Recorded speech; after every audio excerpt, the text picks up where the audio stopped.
turn dry. It won't be quite as warm or as sunny indeed as over the weekend for some of us. More in the way of cloud for eastern parts of England, Northern Ireland especially, but where the sunshine does come out, well, it'll be another warm day, temperatures into the mid-20s for some of us. Now for Tuesday, again, a bit of a rinse and repeat. So northern parts of Scotland seeing some bits and pieces of light rain or drizzle at times and quite breezy for Shetland and Orkney. Otherwise though, light winds, lots of sunshine for most of us and temperatures once again into the low to mid-20s. Now temperatures will continue to rise through Wednesday and Thursday, particularly in southern parts of Britain, perhaps up to the high 20s in some places. Today, clouds overhead, total zen within. Vox Solar sponsors the weather on GB News. Here at GB News, we made a promise to tell your stories. And on the 6th of August, we're marking 5 years of doing exactly that. Celebrate with us by having your say. Join in the debates live on TV and radio. And meeting your favourite presenters across the country, from Leeds to Aberdeen, from Belfast to Barry Island. Plus, join me in Essex for our biggest live show of the year. Scan the QR code or visit gbnews.com/celebrate. Terms and conditions apply.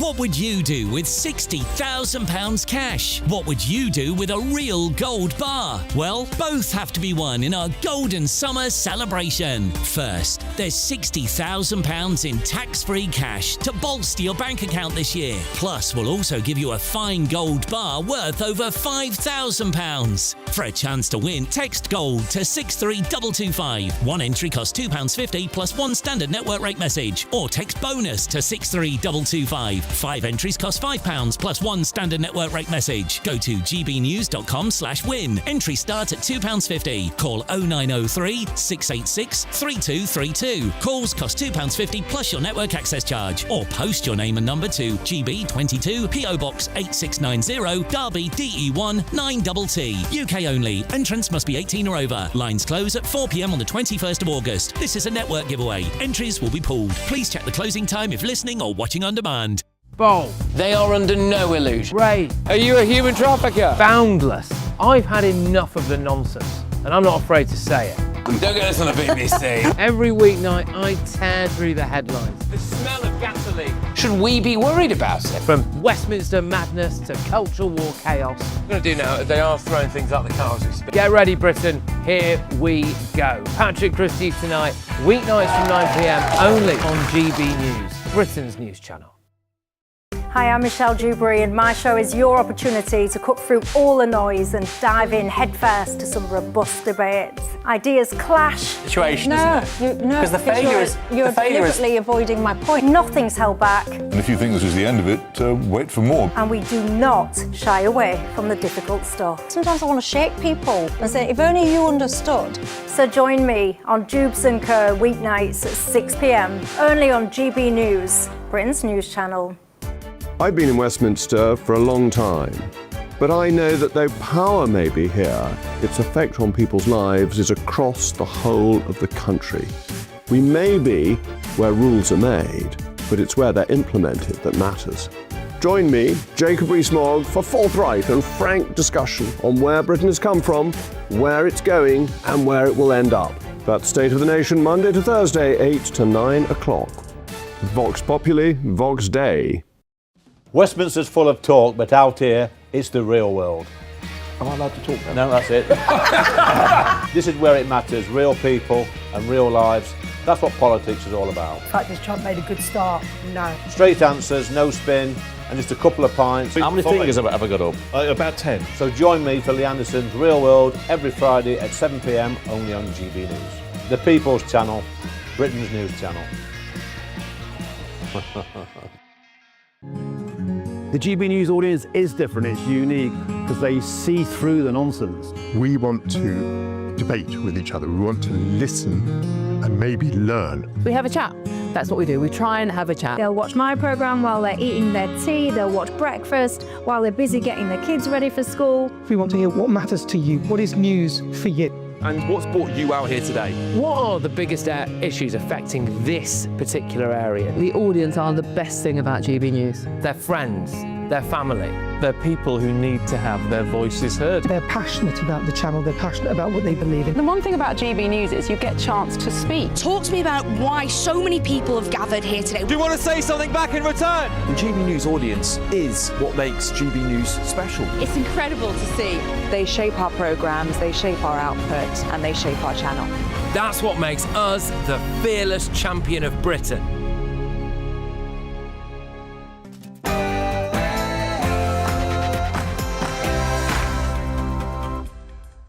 Good evening, it's 9 o'clock. I'm Alex Armstrong. Tonight on the show, the latest asylum seeker madness. I'm going to reveal this shocking story as to why we can't deport a man who's already been deported once already. It is jaw-dropping stuff. Also, a massive expose on DEI paid for by you inside the police force across Britain. Some of it really does beggar belief. And that the duly elected leader of the Labour Party is Andy Burnham.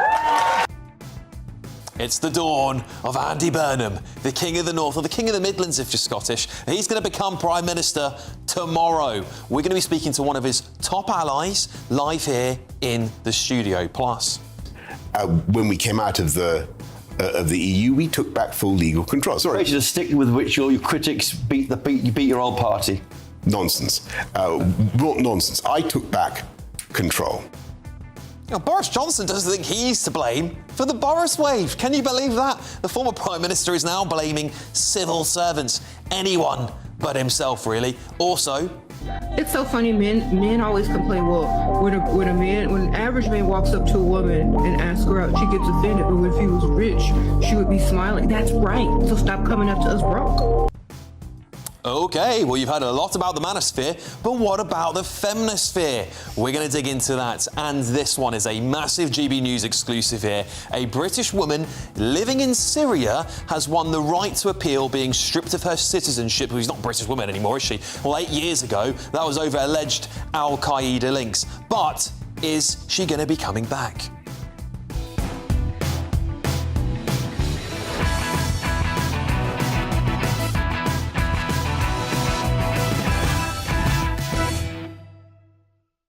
And on my panel tonight, businessman and activist Adam Brooks, former Conservative MP Anna Firth, and former Labour advisor Matthew Larzer. And what do you think this is all about?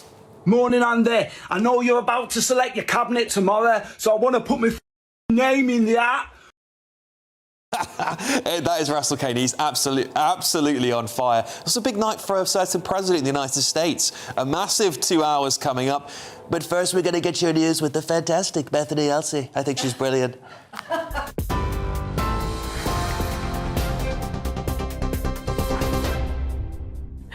Alex, thank you very much. Good evening. Your top stories from the GB newsroom at 9:02.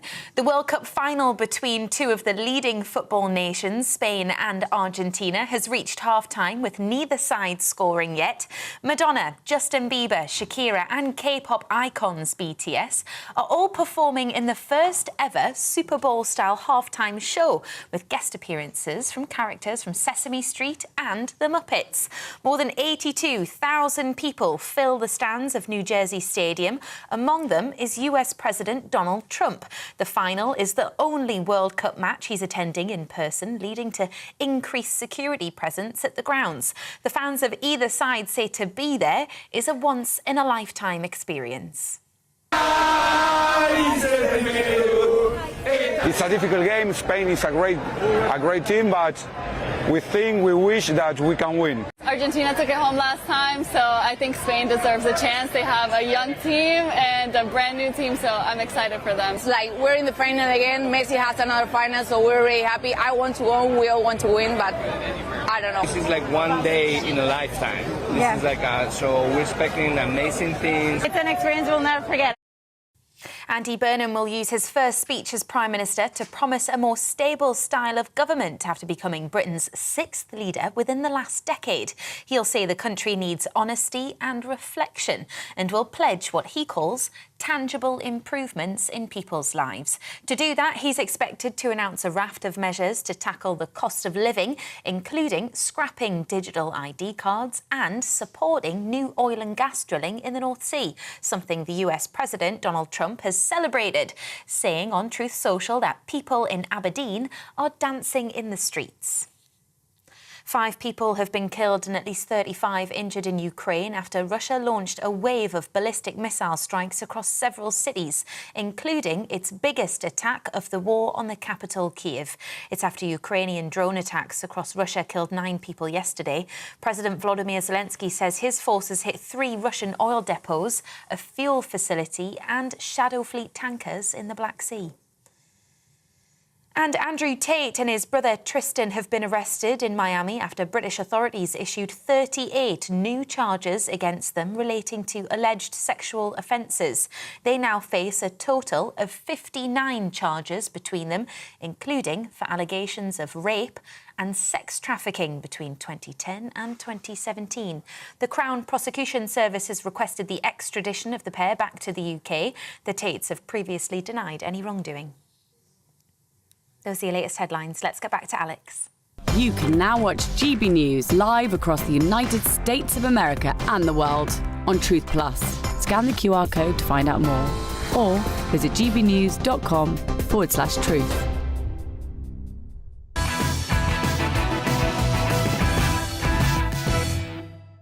An Albanian drug dealer can't be deported because he cooks and cleans for his wife. We also can't deport a Chinese gambler because he claims loan sharks in China are after him, despite his story not seeming to completely add up. First of all, let's start with the Albanian, shall we? Dardan Hoxhaj, a former drug dealer. Well, he was jailed in 2018 as part of a £750,000 drug trafficking operation, and he was deported. But he was back in Britain within a month. Nobody caught him for almost 3 years until he tried to use the EU settlement scheme. What a gall this guy's got, honestly. But when that failed, his lawyers switched to human rights grounds to keep him here. Their argument was that the Albanian wife has complex PTSD and Hoxhaj does the cooking and cleaning. Can you believe it? Well, a judge agreed it would be, quote-unquote, unduly harsh to send him home because of the impact it would have on his family.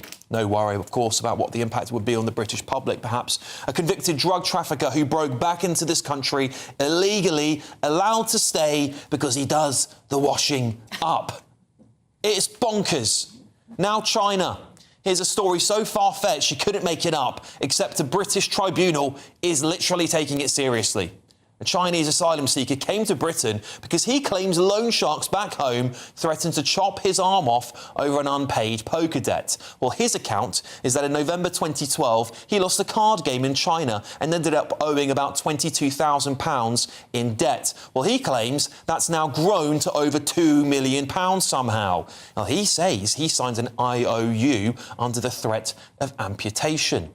But he didn't seem to come to Britain in much of a panic. He arrived here in 2014 on a tourist visa and said nothing about any of this. He didn't even claim asylum until December 2020, 6 years later, and only after he'd been detained by immigration officials. Well, a lower tribunal already examined his evidence about threatening text messages supposedly forwarded on by his son and found them to be, and him to be, evasive. Do I need to say anything more about that? This is all nothing short of a joke, is it? And our judiciary, particularly immigration courts, seem to be either blind to all of it or are the worst kind of political activists you could hope for doing this job. Enough is enough. It's becoming a circus isn't it? Let's get the thoughts of my fantastic panel here tonight. Businessman and activist Adam Brooks, former Conservative MP Anna Firth, and former Labour advisor Matthew Larser. Good evening, everybody. Adam, start with you. I put these two cases in there because I think they just sum up the madness. I don't know about the people on this panel. Maybe Matthew might disagree, but I think the viewers would agree. I don't care about his wife. She can go too. I'm sick and tired of foreigners being put before British citizens. I'm sick and tired of criminals, both British-born and foreign-born, being put above hard-working, good people of this country. We are a joke. And the time that our government and our MPs start representing us and start acting on this is the time when this country becomes a better place. Because I'm sick and tired of paying my taxes, or my family paying their taxes, my friends, everyone watching here, funding foreign criminals, funding foreign chancellors breaking into this country and living off us.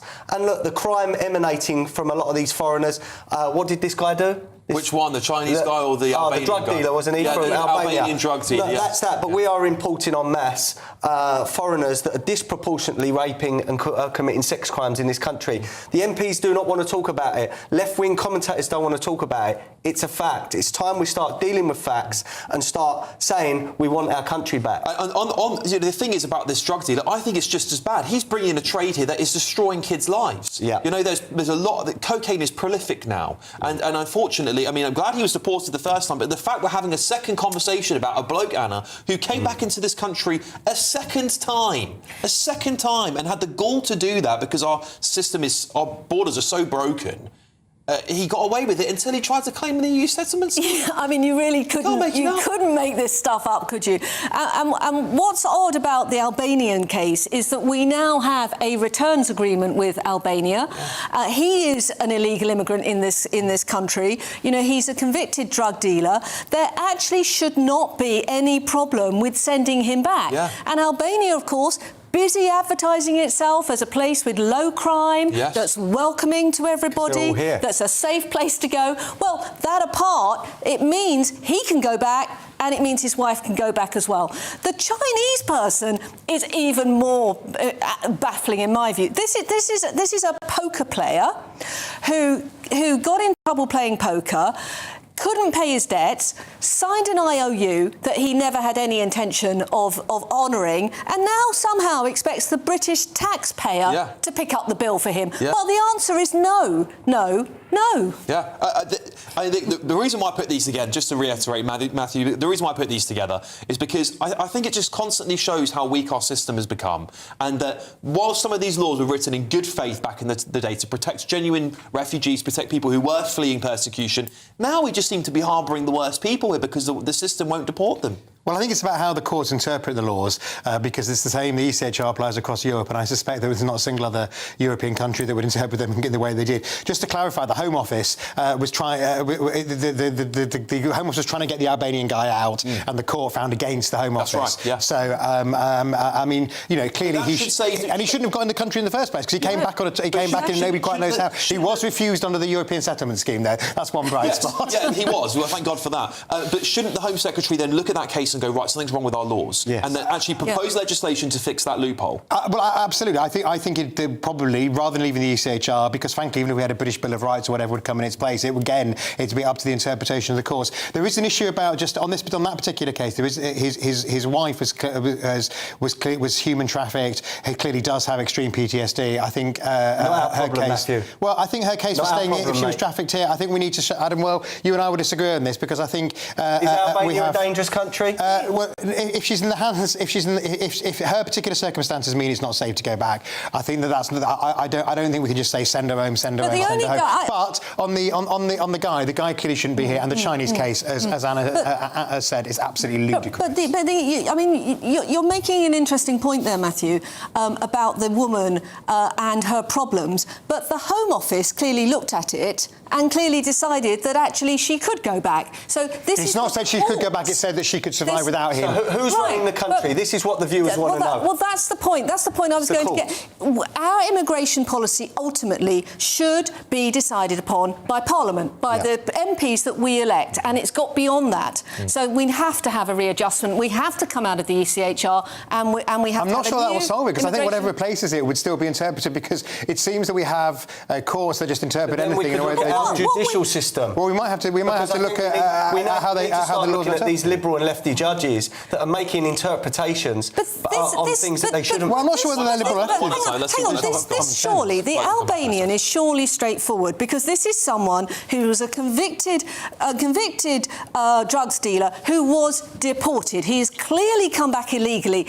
There should be no grounds whatsoever for that person even making an application. Yeah, I mean, I absolutely. Let me be absolutely clear. I think he should be gone. It's a question whether I don't think the Home Office is trying to get rid of his wife. What they were trying to do is say he didn't need to be here in order for her to be safe here. Let me put this question to you: do you think someone who is illegally after being deported and found, not to be allowed to be in this country and has come back in illegally should even get a hearing? No, he shouldn't get a hearing. Yeah, I mean that's interesting. I don't know how that would work legally, but I don't have particularly a torch for him getting a hearing. What I don't understand is how he got into the country in the first place. Nobody seems to quite know when, because he seems to have been here for several years. So I think it predates this government. But I'm not particularly making a political point, because the system, I'm not sure, has got that much better on the border. And then he applied for the EU settlement scheme, and only when he was turned down by that did he seem to turn to claiming asylum. He should never have been physically allowed back in the country. He should have been stopped at the airport. Adam, should somebody who's already been deported from this country, who breaks back into Britain, be allowed to have a second trial? Absolutely not. I've made my point clear, and I think I speak for the majority. People have just had enough of this. We've got no tolerance. If people have got bad lives in other countries, unfortunately, that's now not our problem. Instead of things like foreign aid now, we need domestic aid in this country, because we are fast hurtling towards being a third world country. I do not want to bring my daughters up here. I'm actively looking at an escape plan in a few years' time if things get worse. That's how bad this country has gone. That someone like me that was born here is looking for a safer country for my daughters. I think the MP should be ashamed of themselves. They've stopped listening. They've stopped representing us. Now they think they know best. Half of them from North London. Why do you think MPs are not listening? Because they don't live in the real world, Alex. They do not see the things that we see.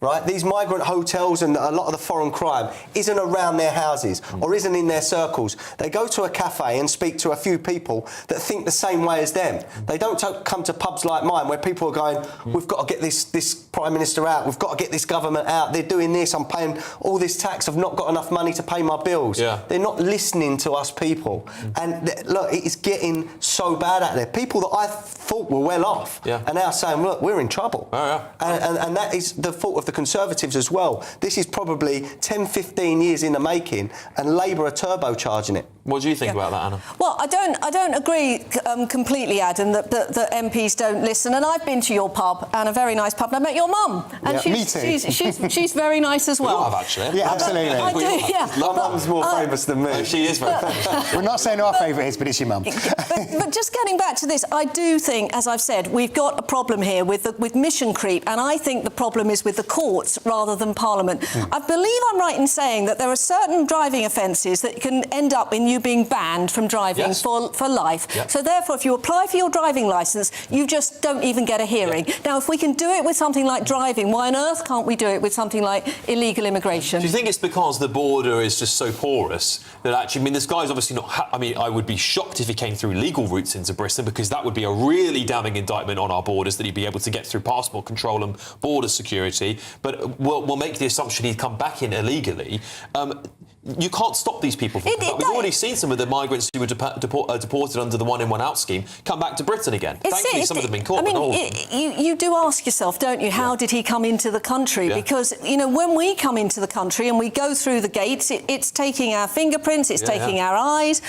People know when you or I or any of us have come into the country, and they should be able to look down, whoops, this person's been deported. arrest them out straight away.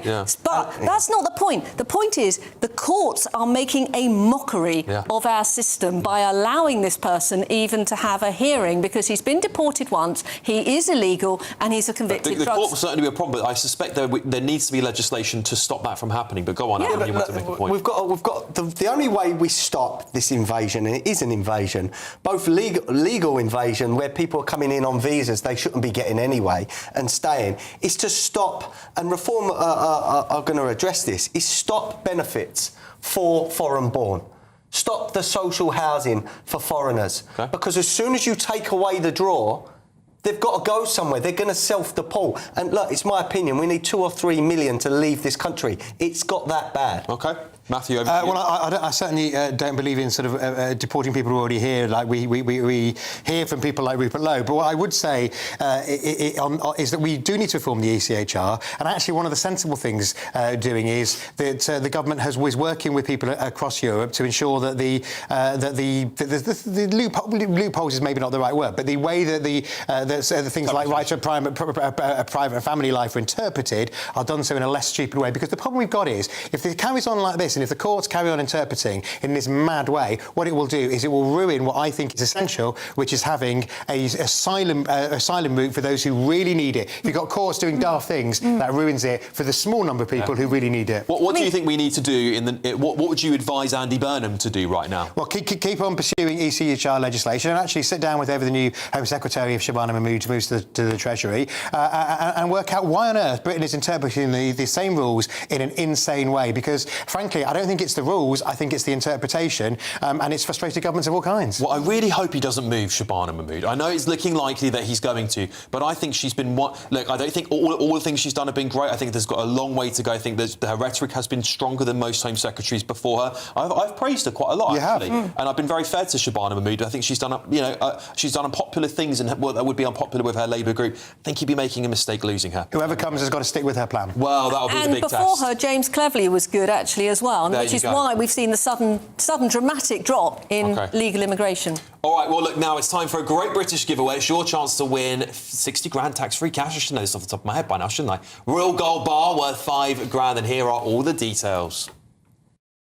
What would you do with £60,000 cash? What would you do with a real gold bar? Well, both have to be won in our Golden Summer celebration. First, there's £60,000 in tax-free cash to bolster your bank account this year. You could spend it on treats, splash out on the family, or just save it for a rainy day. It's entirely up to you. Plus, we'll also give you a fine gold bar worth over £5,000. That's genuine gold that you could gift to a loved one or just lock up in your own personal vault. The gold and the cash really could be yours. For a chance to win £60,000 in tax-free cash and a real gold bar, text GOLD to 63225. One entry costs £2.50 plus one standard network rate message. Or text BONUS to 63225. 5 entries cost £5 plus one standard network rate message. Go to gbnews.com/win. Entries start at £2.50. Call 0903 686 3232. Calls cost £2.50 plus your network access charge. Or post your name and number to GB22 PO Box 8690 Derby DE1 9TT. UK only. Entrance must be 18 or over. Lines close at 4 p.m. on the 21st of August. This is a network giveaway. Entries will be pulled. Please check the closing time if listening or watching on demand. Good luck.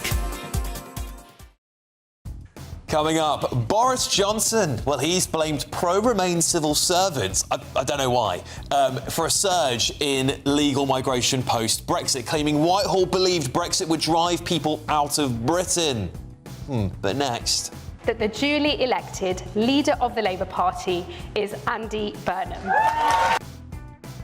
After months of waiting, Britain is finally getting a new Prime Minister tomorrow. But the question we all want to know is Burnham going to be the man to deliver the change we've all been waiting for so long? One of his top allies is joining me next.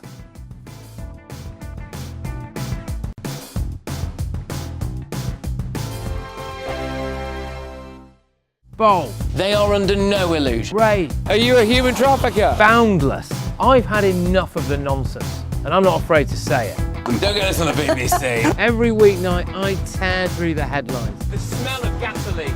should we be worried about it? From Westminster madness to cultural war chaos. What we're going to do now is they are throwing things out the car as we speak. Get ready, Britain. Here we go. Patrick Christie tonight, weeknights from 9 p.m. only on GB News, Britain's news channel. At GB News, we love to hear from you, our loyal community. So drop us a line at gbnews.com/yoursay. There you can talk to each other and also to the presenters live on air. gbnews.com/yoursay, because GB News is your channel, Britain's news channel. Westminster's full of talk, but out here, it's the real world. Am I allowed to talk now? No, that's it. This is where it matters, real people and real lives. That's what politics is all about. The fact has Trump made a good start? No. Straight answers, no spin, and just a couple of pints. How many fingers have I got up? About 10. So join me for Lee Anderson's Real World every Friday at 7 p.m. only on GB News. The People's Channel, Britain's news channel. Here at GB News, we made a promise to tell your stories. And on the 6th of August, we're marking 5 years of doing exactly that. Celebrate with us by having your say. Join in the debates live on TV and radio.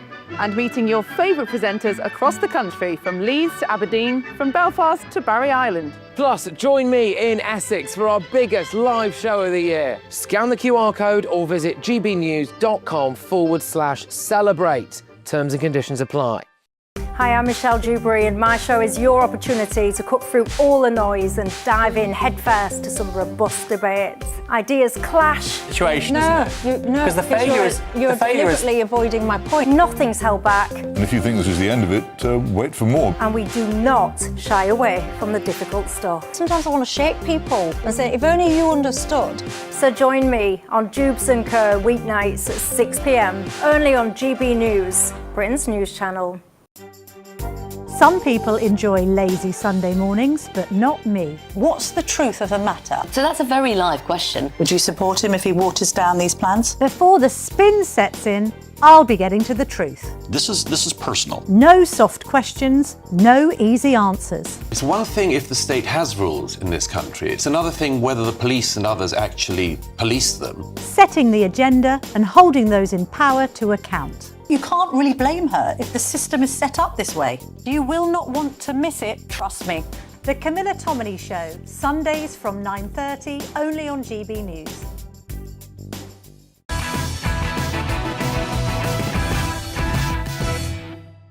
Well, another day, another Prime Minister, and it is the eve, of course, of the coronation, I guess, of Andy Burnham becoming Prime Minister. We've had, well, it's our 6th Prime Minister in the past 10 years. Is it our 7th now? I don't know anymore. But speculation now begins on who is going to be in Burnham's cabinet, what kind of government he's going to lead, what kind of leader of the country he's going to be. Could Shaban Mahmood emerge from those famous Downing Street doors as our next Chancellor, as a reward for all of the hard work she's done as Home Secretary? Is Angela Rayner set for a grand return as Health Secretary? And what about Ed Miliband? I think I flaunted on here a few weeks ago. I thought he was going to be Home Secretary from a good Labour source. Maybe he is. And Rachel Reeves, potentially as Defence Secretary. But more importantly, what is the man going to be like as Prime Minister? That's what you all want to know at home. He's got lots to tackle, cost of living, he's got a war raging in Europe, devolution, and lots of other things. And I've got one of his top allies here with me this evening. That is Sacha Lord. Thanks, Sacha Alex. Lord, Thank such you. a pleasure to have you in here again. Thank you so much for joining me tonight. Because tomorrow, big day for you, because you're going to be in Downing Street, aren't you? I am. You are? Do you know what? I'll be honest, I am quite nervous about it. Yeah, and I don't, sat here talking to you, I don't feel nervous at all. I'm doing like Sky tomorrow, a few other bits, but to actually walk onto Downing Street, I was just a kid that put raves on a few years ago, and I've ended up clapping the Prime Minister on Downing Street. It's a weird feeling. It's brilliant. It's really, really great. And I guess what people want me to ask you, so that's why I'm here, to ask you is, the first thing Andy Burnham has done yesterday, and I was here on GB News singing his praises for it, scrapping digital ID. And I think this is a great decision. It is a terrible idea. Nobody likes this. Poll upon every single party, even Labour, people didn't want it.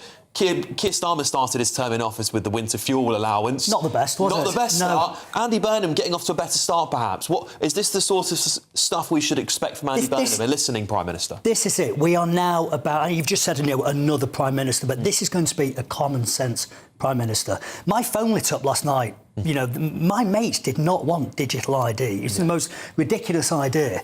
And yet he just dropped it. And I think we're going to see more of that in the next 2 weeks, some big, bold statements. And I was with him in his surgery in Makerfield probably 10 days ago. And we had a good chat, just one-to-one. And I was like, how's it going to go the first couple of weeks? And he genuinely said to me the first thing he wants to do is to make a difference in people's lives. And I would say to everybody, the last 4 to 6 weeks, we've seen so much nonsense and speculation, haven't we? Especially on X or Twitter, whatever it's called now. Everywhere. Everyone's swapping, changing their minds. I think just give him a chance.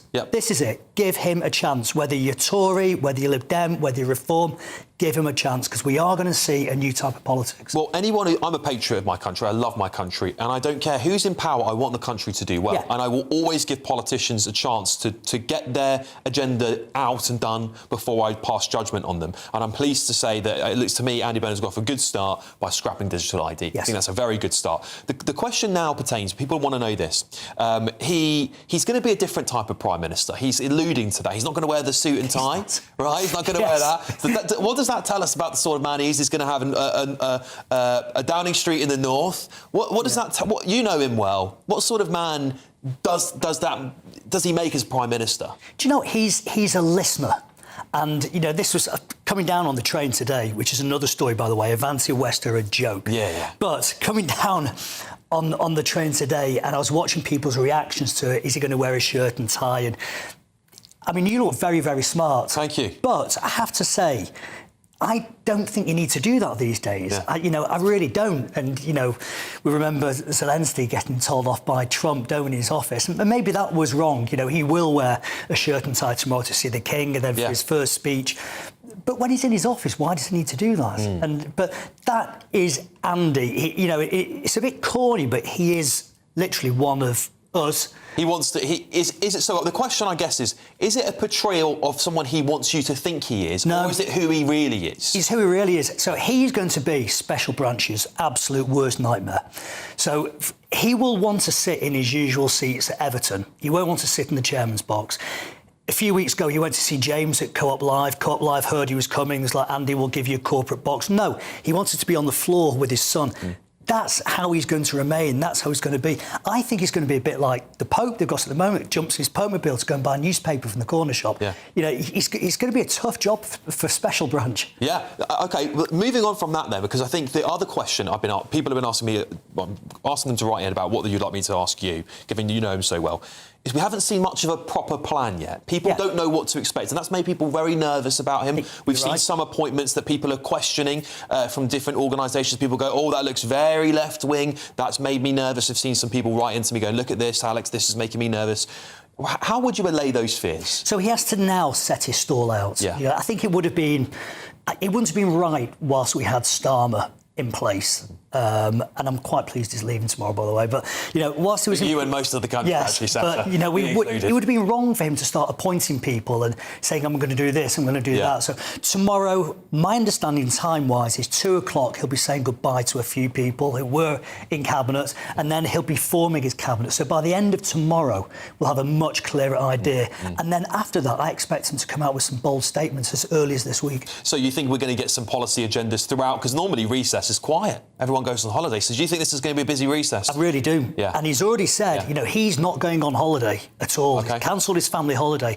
So I don't think his wife would be too happy about that. But he's going to travel the whole of the UK, set up almost mini surgeries and speak to people and listen to the public, engage with the public. And I can't remember a Prime Minister in my lifetime doing that. No, neither can I. I think it's a very good idea. I think you do need to hear from all parts of the country, particularly the devolved nations as well. Absolutely. I think we've left them behind for a really long time and allowed parties like the SNP and Plaid to take over the narrative there. And when it comes to appointments, Any hopes for you? Who would you? What I mean, you're obviously big in the industry in terms of pubs and the nightlife stuff. What would you like Burnham to do to make nightlife better for Britain? Hospitality is in a mess at the moment. Yes. I think what I'd like is a reduction in VAT. Is number one. We're at 20% at the moment. Bring us down in line with Europe.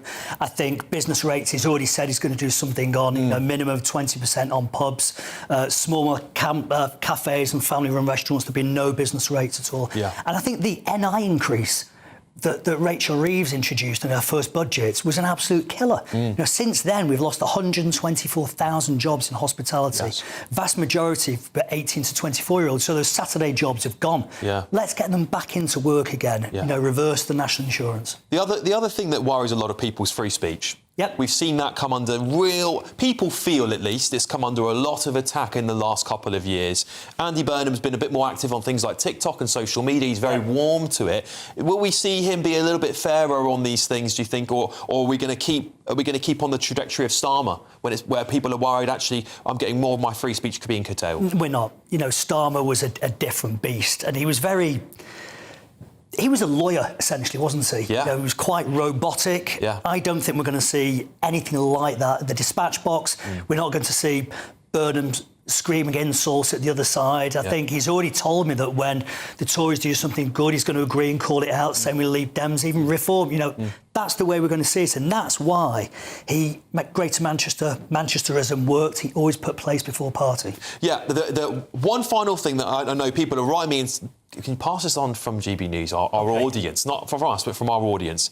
Please don't, if he can avoid the words far right. Yes. I think he'll make a lot of people very happy. Yeah. I think one of the things that really upset so many people right from the start was Keir Starmer felt like he was smearing millions of people that might have disagreed with his politics. And I think actually if we can move away from that, we'll be a better country, because I think the rhetoric is very high. Alex, you're right. He made it feel so divided. And, Adam Brooks, who was on here previously. Yeah. I don't agree with practically anything Adam says, but I do when it comes to hospitality. Yeah. But we're mates. He's been up to Manchester, we've been to the football together, United beat his team.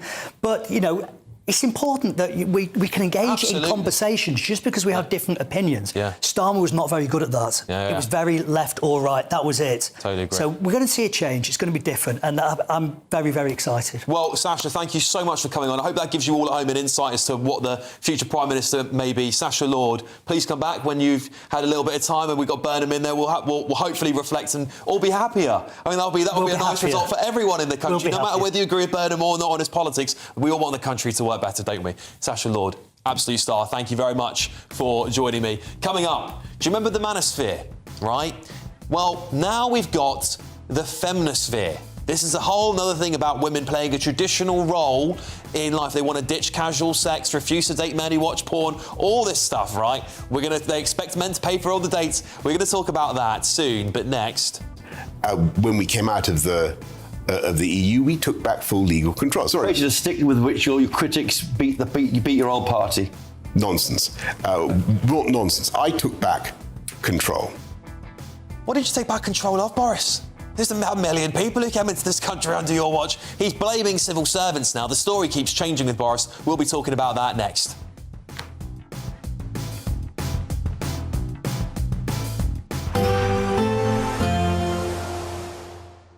I hope we haven't forgotten anything. Travel insurance, I tick that box. Yeah, but remember what you forgot last year. All Clear Travel Insurance sponsors GB News Travel Destinations Forecast. Hello there. Southern Europe remains very much in heatwave conditions, and all this heat and humidity is enough at times to produce some thunderstorms. So some heavy, possibly thundery downpours expected across northern parts of Italy, Austria, Slovenia, and very high temperatures anywhere around the Adriatic coastline and also across Greece. Temperatures not quite as high as we move our way further west. Lots of sunshine, and the sunshine stays with us for the rest of the week, along with the high temperatures. All Clear Travel Insurance sponsors GB News Travel Destinations Forecast. Hello again and welcome to your latest GB News weather update from the Met Office. Well, there's not much rain in the forecast through the week ahead. In fact, most places will stay entirely dry, and actually temperatures are starting to climb as we go towards the middle part of the week. So high pressure is set to dominate through the vast majority of the week. It will just edge away towards the southwest towards Wednesday and Thursday, but as I say, the vast majority of the UK will remain dry. And that is the case out there this evening and overnight as well. Lengthy clear spells across many parts of England, Wales, southern Scotland. But for Northern Ireland and northern parts of Scotland, it will turn a bit cloudier through the night. Bits and pieces of light rain and drizzle pushing down that northerly flow. A few light showers for northeast England as well by dawn. Most places in the towns and cities staying in double figures tonight, but it actually will be a more comfortable night for sleeping. And in the rural areas, well, we could actually see temperatures dip down to maybe 5 or 6 degrees across the Midlands first thing in the morning. But actually temperatures will rapidly climb in that strong July sunshine through the morning. So a fine start to the day for many of us. But there will be some thicker cloud further north. So I think for Northern Ireland and Northern Scotland in particular, there will be some mist and murk over the high ground, some bits and pieces of drizzle out there as well first thing, and perhaps 1 or 2 longer spells of rain just drifting down towards the North York Moors and into parts of East Anglia and the Wash for a time through Monday morning. But by the afternoon, any showers will be very light and very isolated. Most places will turn dry. It won't be quite as warm or as sunny indeed as over the weekend for some of us. More in a way of cloud for eastern parts of England, Northern Ireland especially. But where the sunshine does come out, well, it'll be another warm day, temperatures into the mid-20s for some of us.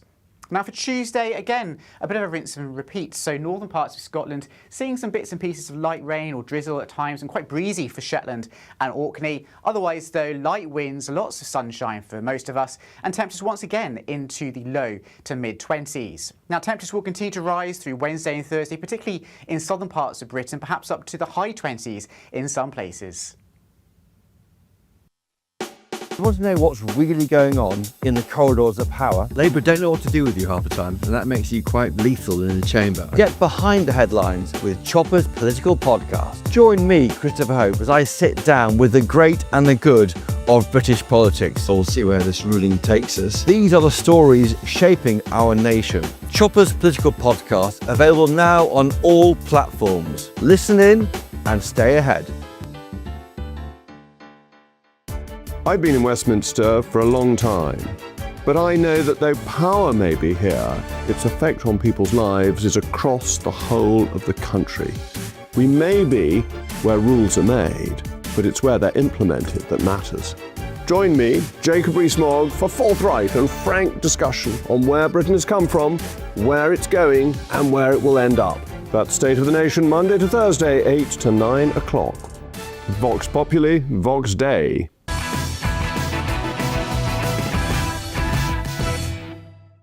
Good old Boris Johnson. Well, he's blamed pro-Remain civil servants for the post-Brexit surge in legal migration. He claims Whitehall delivered Brexit. He said that Whitehall would have basically driven people out of Britain and encouraged overseas recruitment. And he said his government moved to curb arrivals once the scale became clear. But the changes came too slowly after he left office, apparently. However, the former Prime Minister has previously defended the Boris wave. When we came out of the EU, we took back full legal control. Sorry. Created a stick with which your critics beat your old party. Nonsense. Nonsense. I took back control. Well, what did you take back control of, Boris? Because I've got the graph here. That is the Boris wave. That massive line up there. And even if you want to take him at his word and say he was trying to level it out, you still are hundreds of thousands of people over at that point. He has defended the Boris wave multiple times, but now he's changed his tune. Now it's civil servants' fault. Let's go to my panel here.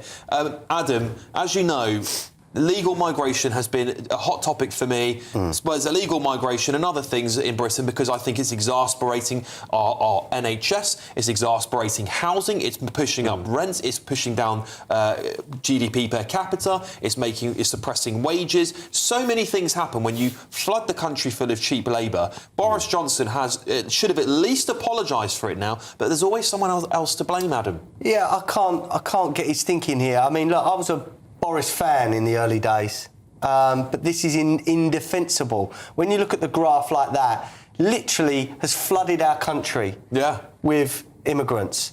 And we were told, this line that the left keep shouting at me on X or Twitter, whatever it was back then, was that, no, it makes the country richer.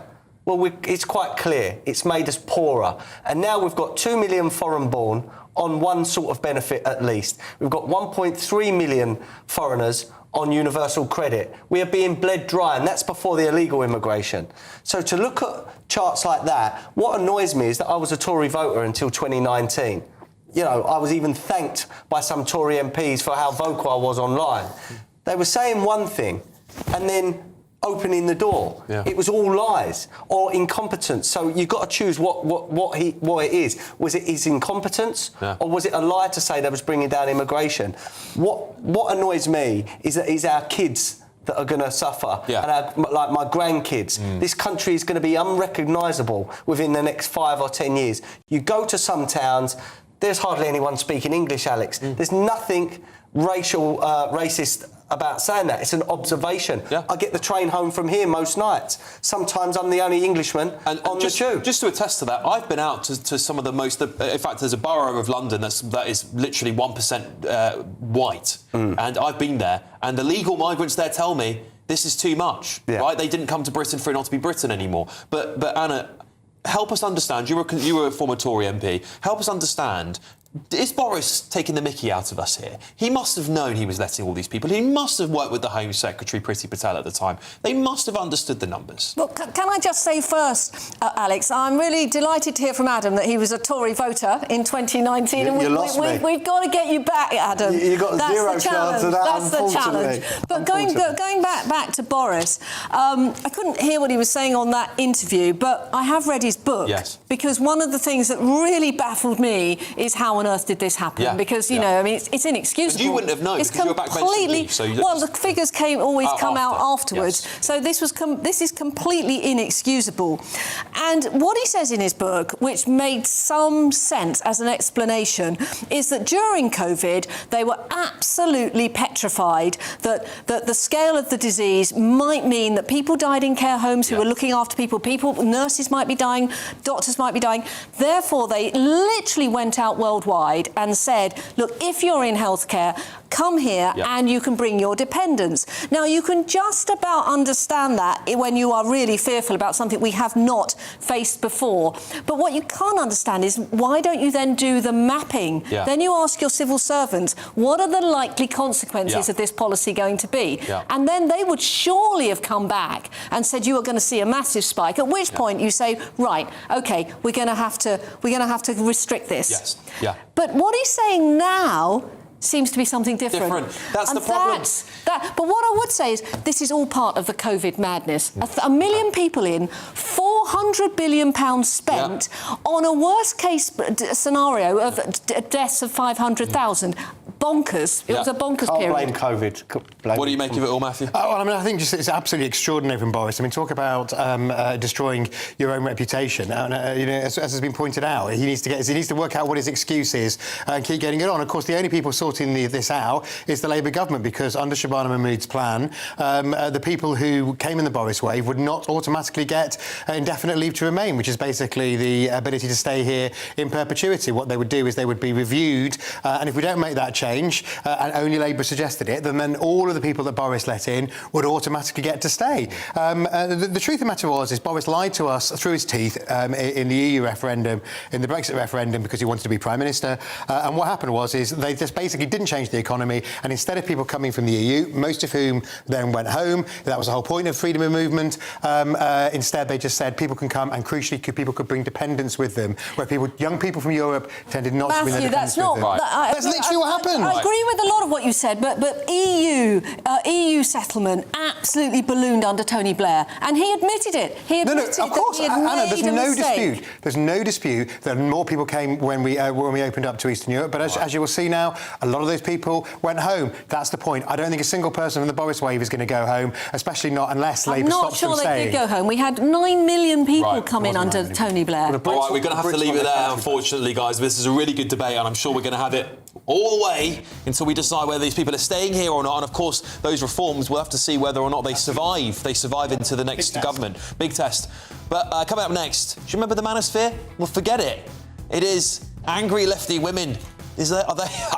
They're the ones you need to be worried about, apparently. Millions of women are now being urged to ditch casual sex, refuse to date men who watch porn, and expect men to pay for every date. That's coming up next. It's a bit of a mad one, not going to lie.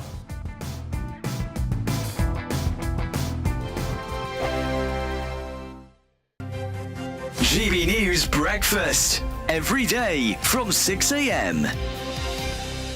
What do you think about where we're going to get our future athletes and our Olympians from when we're telling our children, oh, you can't go out and partake in sports today because it's a bit hot? It really worries me. We have a generation that spend their life being very inactive, an awful lot of time on mobile telephones, coming up with every excuse as to not to move and not to be moving. Sport in schools is where we can catch every kid.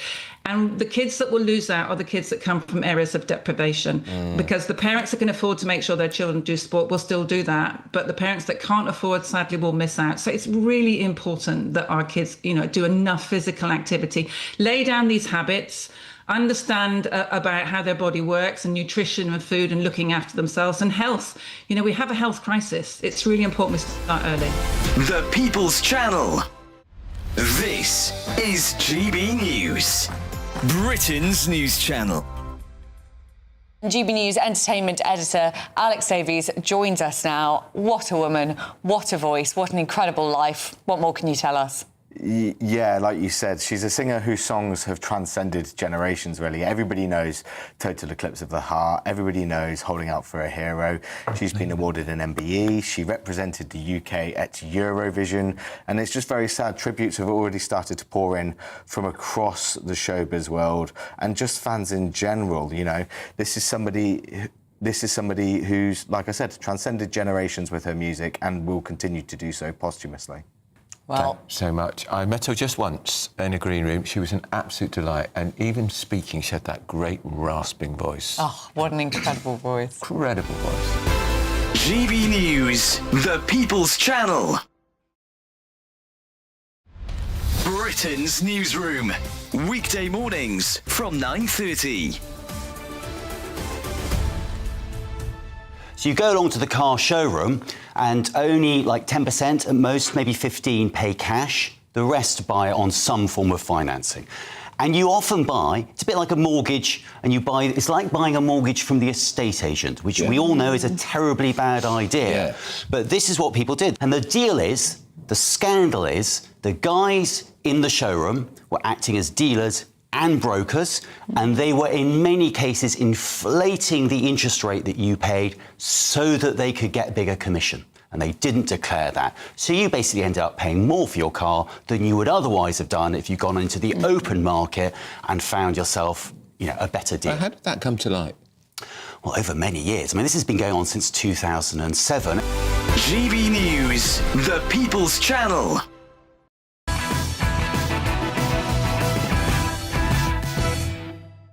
A new online movement called the Femosphere is exploding across social media, with millions of women being urged to ditch casual sex, refuse to date men who watch pornography, and expect men to pay for dates, as well as walk away from relationships of the first red flag.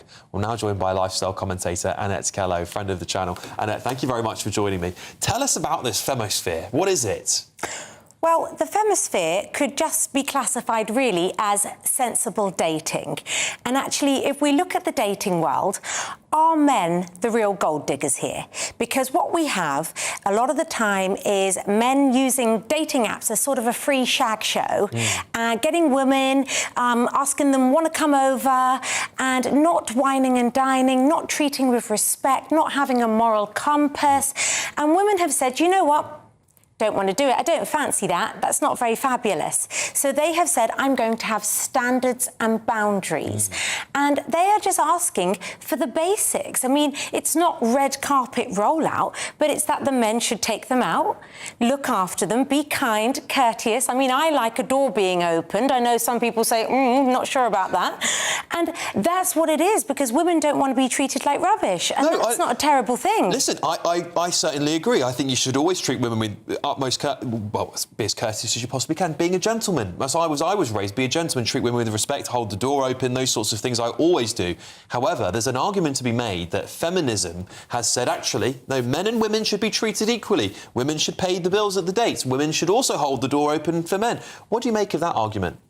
Well, I don't think that's quite right, particularly if we're looking at women are dating intentionally because they possibly, you know, we know 9 out of 10 women want to get married and they want to have children, but they're finding it difficult and we have a declining birth rate. So when women have children, it's very hard for them to initially go straight back into work. You know, women take 2 years, they say, hormonally to even recover.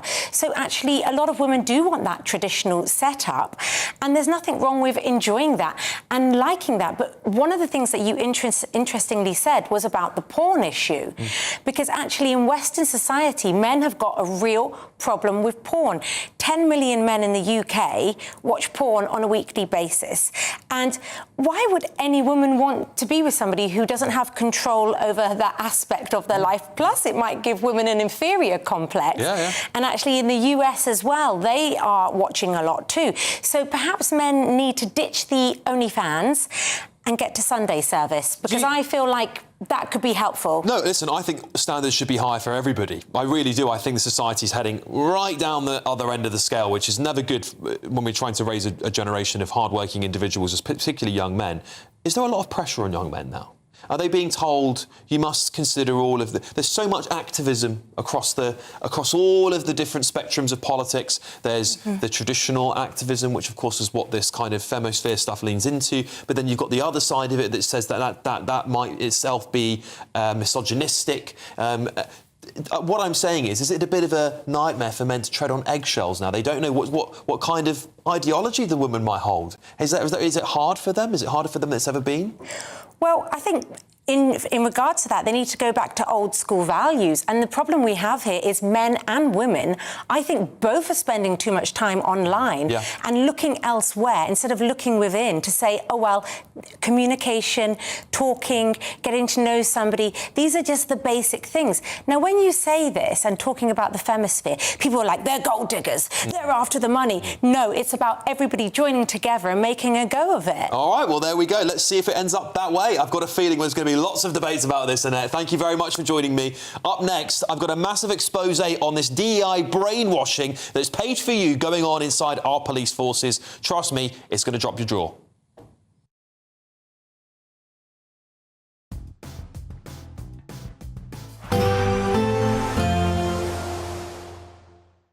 Expect warm spells with the odd rude interruption.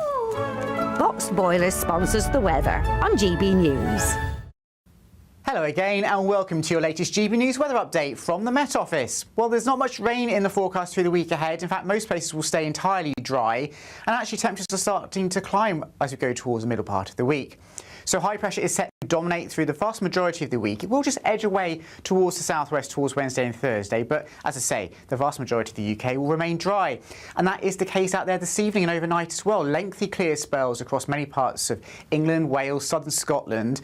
But for Northern Ireland and northern parts of Scotland, it will turn a bit cloudier through the night. Bits and pieces of light rain and drizzle pushing down that northerly flow. A few light showers for northeast England as well by dawn. Most places in the towns and cities staying in double figures tonight, but it actually will be a more comfortable night for sleeping. And in the rural areas, well, we could actually see temperatures dip down to maybe 5 or 6 degrees across the Midlands first thing in the morning. But actually temperatures will rapidly climb in that strong July sunshine through the morning. So a fine start to the day for many of us. But there will be some thicker cloud further north, so I think for Northern Ireland and Northern Scotland in particular, there will be some mist and murk over the high ground, some bits and pieces of drizzle out there as well first thing, and perhaps 1 or 2 longer spells of rain just drifting down towards the North York Moors and into parts of East Anglia and the Wash for a time through Monday morning. But by the afternoon, any showers will be very light and very isolated. Most places will turn dry. It won't be quite as warm or as sunny indeed as over the weekend for some of us. More in the way of cloud for eastern parts of England, Northern Ireland especially, but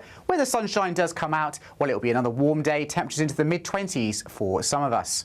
Now for Tuesday, again, a bit of a rinse and repeat. So northern parts of Scotland seeing some bits and pieces of light rain or drizzle at times and quite breezy for Shetland and Orkney. Otherwise, though, light winds, lots of sunshine for most of us, and temperatures once again into the low to mid-20s. Now temperatures will continue to rise through Wednesday and Thursday, particularly in southern parts of Britain, perhaps up to the high 20s in some places. Expect warm spells with the odd rude interruption. Box Boilers sponsors the weather on GB News. we're celebrating a golden summer with your chance to win a real gold bar. That's right, a fine gold bullion bar worth over £5,000 could be yours. We're also going to make sure your finances are fabulous with £60,000 in tax-free cash. For a chance to win, text GOLD to 63225. One entry costs £2.50 plus one standard network rate message. Or text BONUS to 63225. 5 entries cost £5 plus one standard network rate message. Go to gbnews.com/win. Entries start at £2.50. Call 0903 686 3232. Calls cost £2.50 plus your network access charge. Or post your name and number to GB22 PO Box 8690 Derby DE1 9TT. UK only. Entrance must be 18 or over. Lines close at 4 p.m. on the 21st of August. This is a network giveaway. Entries will be pulled. Please check the closing time if listening or watching on demand. Good luck. I've been in Westminster for a long time, but I know that though power may be here, its effect on people's lives is across the whole of the country. We may be where rules are made, but it's where they're implemented that matters. Join me, Jacob Rees-Mogg, for forthright and frank discussion on where Britain has come from, where it's going, and where it will end up. That's State of the Nation, Monday to Thursday, 8 to 9 o'clock. Vox Populi, Vox Dei. Join me, Nana Akwe, for an informative, interactive news programme with a difference. It's fun. No, he didn't say that, Dave. I'm so surprised. I think there's an element of truth to that. Join me from 3 p.m. every weekend, only on GB News, Britain's news channel. From cold mornings to warm family brunches. From football to tennis in the car. In the kitchen. GB News Breakfast is there with the stories you need and the conversations that matter. Anyway, let's talk business. Well, it has been a historic night in British politics. It's astonishing, isn't it? We're here again. To start your day just right. GB News Breakfast. Every morning from 6 a.m. Only on GB News. Britain's news channel. 5 hosts, 5 opinions, 5 fearless debates, 5 unfiltered takes on the day's news. 5 reasons not to be anywhere else on Saturday night. This is the Saturday 5. You got me good there. Britain's biggest Saturday night TV show. It's not a bad brand. Yeah. Uncensored. Very, very racist tonight. On the unpredictable. What did she say? Can you translate it for us? And always entertaining. And how can a country go from being led by William Wallace Saturday nights from 6 p.m. only on GB News, the People's Channel. Britain's news channel. You're going to want to stay tuned, trust me.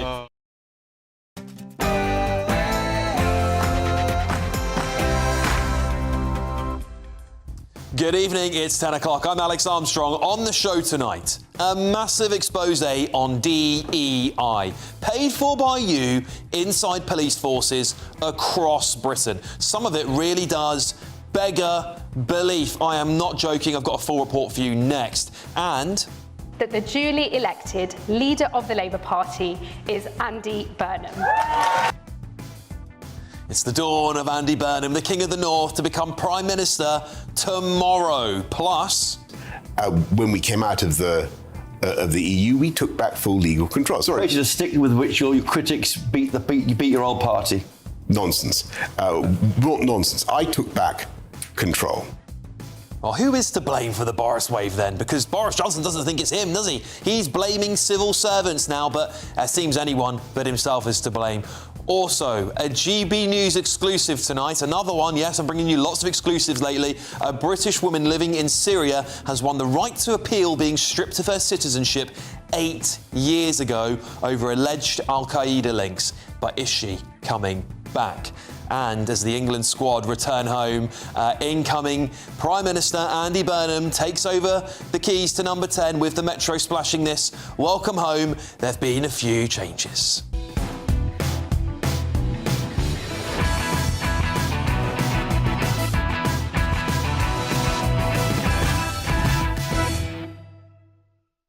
And on my panel tonight, businessman and activist Adam Brooks, former Conservative MP Anna Firth, and former Labour advisor Matthew Larzer. And, well, have a look for yourself.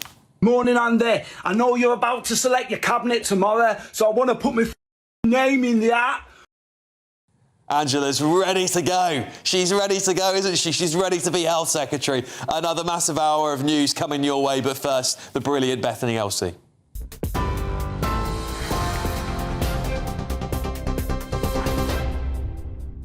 Thank you, Alex. Good evening. Your top stories from the GB newsroom at 2 minutes past 10.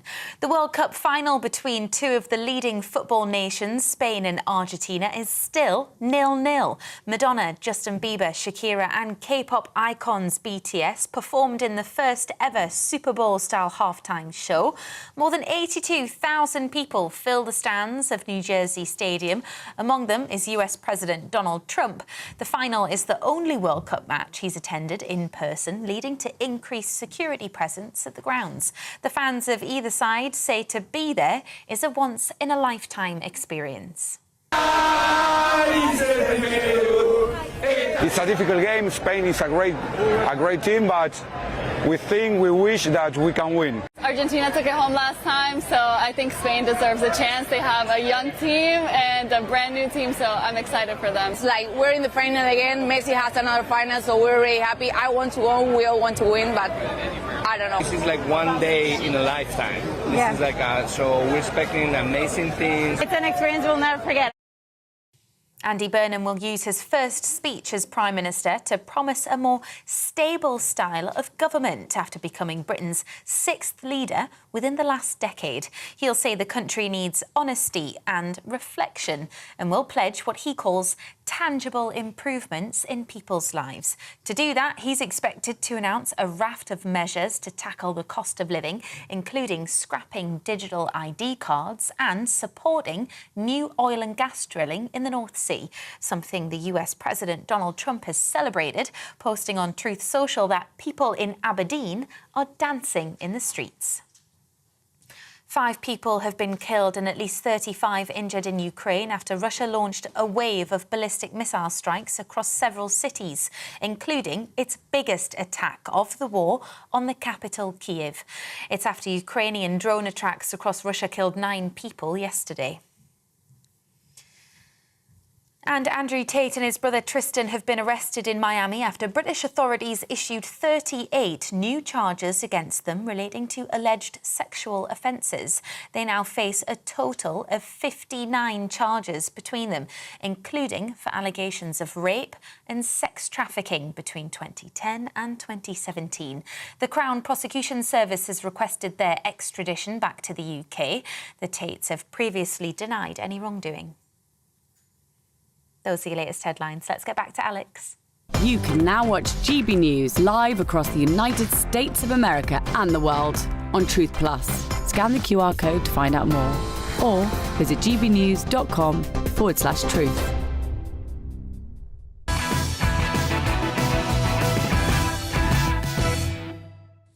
Gaza listening circles, 500-word essays on racism, fake headlines brainwashing police officers. That is what our police are being forced to consume in a massive expose on diversity, equity and inclusion propaganda, DEI, that has infiltrated our police forces. They've even gone as far as to create fake newspaper headlines to brainwash officers, a bit like this one. This was in their training, this picture here. Border crisis, UK overwhelmed, benefits system at breaking point, migrant invasion out of control. I've just got one thing to say. How are any of them wrong? They're all right, those headlines. They say, this was fake, by the way, created by a DEI programme presented to police. They say this is all about helping officers guard against media-influenced assumptions and expose how it might influence their decision-making.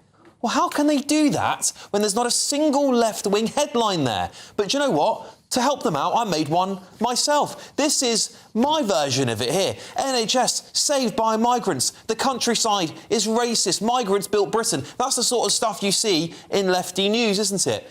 Does anyone believe this is not absurd? That we've got DEI programmes that are literally showing a one-sided argument, telling police that this is about exposing bias. It's absurd. In Surrey, officers have had to reflect on their feelings about the force's anti-racism statement.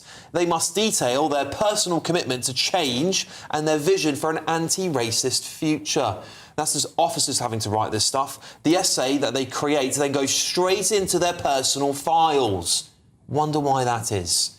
Northamptonshire police teaches officers that Brexit triggered a rise in far-right hate. Clearly, a big, fat, biased and manufactured lie. Where did that data come from? And I've never heard of anything like that. Well, they make them listen to a fairy tale called Witches of Glum. Can you believe it? Treating our police officers like children to re-educate them about what they would call prejudice. The force spends £400,000 a year on its own diversity team. The City of London Police spent tens of thousands of pounds on consultants and decided to host listening circles about Gaza. It's just bonkers, isn't it? Is this what you want your police to be doing when they should be solving crime? All of this feeds into this culture of two-tier policing, which I think was massively exposed by the murder of Henry Novak. His killer, of course, falsely accused the 18-year-old of racist abuse. The coppers who arrested Henry believed the murderer instantly, it seems. Are you even surprised that that happened after hearing that kind of training going on in the police force? DEI is going to lead to more deaths. And I believe it's pushing a severe rise in anti-white and particularly anti-British sentiment. This expose is massive evidence of that, if you ask me. Your taxpayer money is being spent on brainwashing coppers, all while these forces tell you they lack the resources to fight crime. It's a joke. We've got to flush out this dangerous parasitic ideology and ban it from all taxpayer-funded institutions forever, starting with the police force. Thoughts of my panel: businessman and activist Adam Brooks, former MP, a Conservative MP Anna Firth, and former Labour advisor Matthew Larzer. Matthew, I'm going to start with you. Oh, no, and I'm choking as well. Yeah. No, I can go. Well, look... Let's get the pain out of the way. I want to hear what you have to say immediately. Of course. Gaza listening circles. Telling these fake headlines that have been exposed by the Telegraph. This sort of stuff... It's bias, isn't it? It's pure propaganda. It's pure ideology. It's not training about challenging assumptions when it's only one political spectrum being presented. Well, obviously, I haven't seen the whole of the course that they went through, but it's sometimes the tactics in some of these DEI sessions can sound a bit over the top. I think it is essential, though, that our police forces do understand about diversity and do understand about inherent bias, because all the studies have shown that we all suffer from various sorts of inherent bias. But that needs to be a grown-up conversation. I'm not sure it needs folk tales in there. The Witches of Glum sounds... it would make me sort of cringe if I was a copper on the receiving end of that. But as we know, when you look at... I'm going to say Stephen Lawrence, but that's just the tip of the iceberg. We've seen cases all the way along, or we've seen cases with the gay community where police officers didn't understand perhaps how people live their lives and therefore weren't able to investigate crimes properly. So therefore, I think it's essential. That specific point, Peter Blexley was here last night, very good copper. I love Peter. Yeah, he's brilliant, isn't he? And he said, I understand where you're coming from. However, that just comes down to bad policing. Yeah, I mean, of course, you need common sense, and you need common sense in all the way around. You need common sense from police officers whilst they're policing, and you need common sense when you're having a discussion around diversity and the communities that you serve. And police forces need to reflect the communities that they serve. They need to reflect them in every way, in terms of gender. We still, when I was growing up, there were female police officers. We're called police women or lady police officers, and there were very few of them. And now, obviously, women play quite rightly a much greater role in the force. So I think it's about getting the balance right. I'm not sure we need what are the Witches of Glum, is it? I'm not sure we need the Witches of Glum, but I do think we need a grown-up conversation about diversity and about inherent bias. I tell you what it is for me, Anna, is when I saw that newspaper headline, that fake newspaper headlines they put up. We can probably get it back up on the screen in a minute. It's just to show everybody again. That sort of stuff infuriates me, because what it's doing, what the DEI training is, in my opinion, aimed at doing, is framing those arguments that there's a migrant crisis, the borders are overwhelmed, the benefits are out of control, the NHS is crumbling. Narratives that are actually discussed by government, because it's so severe. We have special programmes set up to tackle them that these DEI programmes seem to think is right-wing extremism or something. I think this is the most serious issue that we are discussing tonight, because this is not a victimless crime. I genuinely believe that because of all this DIY mania, DEI mania, DIY. Yes, I know what you mean. But I think that because of all this nonsense ideology, we are getting away from proper policing. People don't want ideological policing; they want real policing. And having been a barrister myself, many years ago, for over a decade, the principle that was drummed into us was equality before the law. Everybody is treated the same. And the problem we've got with this is every day on our streets of London, you've got a black youth stabbing or injuring another black youth. And if our police officers don't feel empowered to stop and search, that is going to carry on happening. And again, we see Henry Novak. That is a direct result, in my opinion, of this crazy DEI mania. But I think it's far broader than this. As a country, it's not just in policing that we've got this. In the NHS, millions of pounds is going on DEI teaching. In hospitals up and down the country, you've got talk of birthing people in letters. Money is spent on all these different guides. I mean, if you look at the Sentencing Council, if you look at the Council of Policing, coming out with non-crime hate incidents.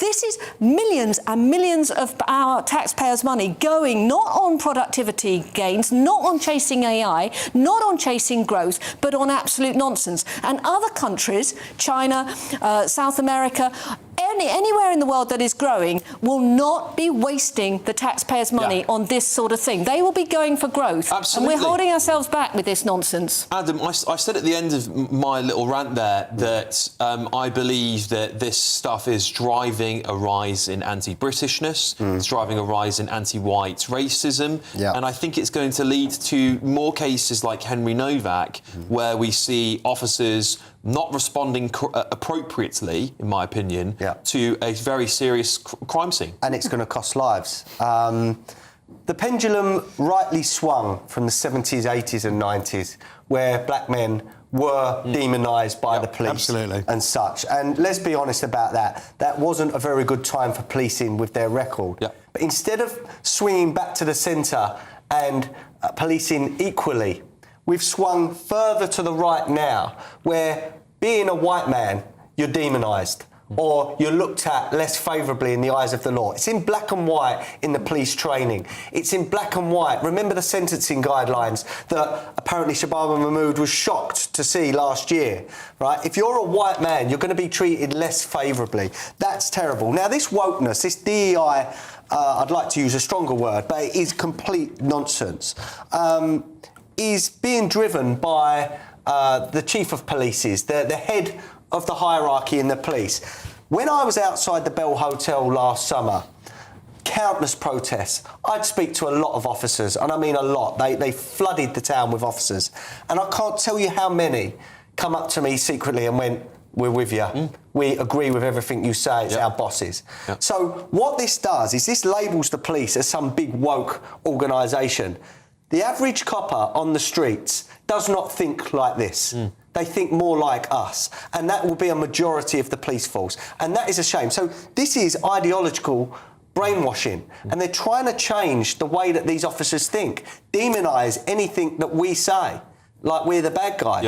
And it's sinister. Can I go a step further and say, actually, I don't think it's just the police bosses. I think this has come directly as a result, a lot of it is as a result of the Black Lives Matter movement, which is where a lot of the injection of cash from government began. It did go back before that as well. And it was then driven by the quangos that are paid for by the government. So the government will have all these quangos, all these non-governmental bodies that have a lot of power to push the police force in certain directions, but not accountable to any legislature or any member of parliament or any, as we found with the Sentencing Council, who were literally, when Shabana Mahmood was Justice Secretary and she was going, "No, you're not doing that," they were going, "Yeah, we are." Yeah, you know, the Sentencing Council is a really good case in point because there's been mission creep over a number of years, and sentencing should be completely the ambit of our judges. That is their job to give out sentences according to the law.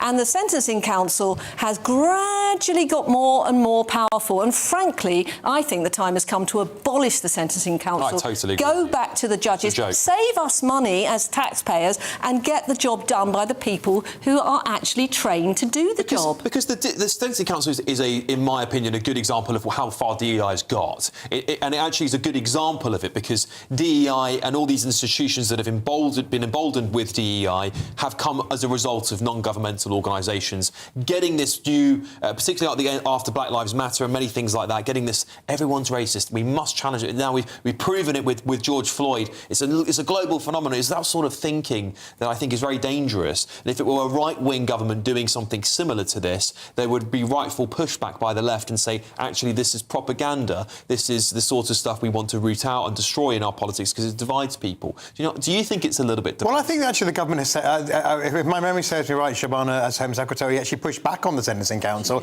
and said she didn't agree with that. Sorry. I mean, I think we have to remember that Adam is absolutely right about the historic examples of racism in the police, but we have to say that these are not all historic. Just 6 weeks ago, another 2 officers were fired from Charing Cross Police Station in central London after a panorama expose of a mixture of everything, of glorifying sort of violence against suspects, misogyny, homophobia and racism. Everything was in there. 10 officers have now gone from that police station right at the heart of our nation's capital. There are still issues that need to be addressed. So that's why I do believe the police needs to have an honest conversation. I do think, though, that you perhaps using using patronising techniques, or actually I thought the headlines, they were blatantly political. They weren't about how you treat people. Yes. That was blatantly political. That's different to saying, look, this is, let's challenge all our assumptions. You're right. I'm sure in some of those things, there are some good things for critical thinking and for people to ponder over. But peppered throughout it is this political agenda that people can, most people can see through, but a lot of people who go about their lives who aren't into politics or the news and whatsoever, a lot of people there are indeed, will think, oh, OK, well, that's bad then. I think the problem is that often these courses, I think almost always these courses are outsourced to providers. If you're working in the DEI space, you're likely to have a particular worldview, and therefore it's incumbent on any public body that's paying for a DEI course, that they find that it actually suits their needs, that it's a sensible conversation about really important issues and doesn't slip into political activism. What you said there about that case, you said there's been a recent case. Let's also not be naive or try and not portray that there aren't ethnic minority officers out there that have been done for racism or targeting with homophobia and that as well. It happens, but sometimes you're just going to hear the cases where they're white officers because they get... I think actually it was a mix in that investigation. All right, look, a Northamptonshire police spokesman said this: we're committed to ensuring that their workforce has the knowledge and skills required to serve all communities fairly, effectively and in accordance with the law. The training materials referenced are designed to support staff in understanding equality legislation, recognising bias and delivering services that meets the needs of our diverse communities. These materials, the materials referenced material references trends observed in relation to the growth of far-right groups in the UK and Europe since 2016 and include reference to the EU referendum as part of that timeline. However, the material does not state that the referendum has caused those trends. Lots of you also writing in. I know Dick Dastardly here. Alex, when are you going to cover the 12 far-right terrorist case that have been arrested, now been released? I was going to do that tonight, but didn't have a chance to get to it, and I actually thought this might be a little bit more important to talk about what's going on inside our police forces, but we will cover it another time. But it is time now for the Great British Giveaway. It's your chance to win £60,000 in tax-free cash and a real gold bar worth over £5,000. Here's all the details.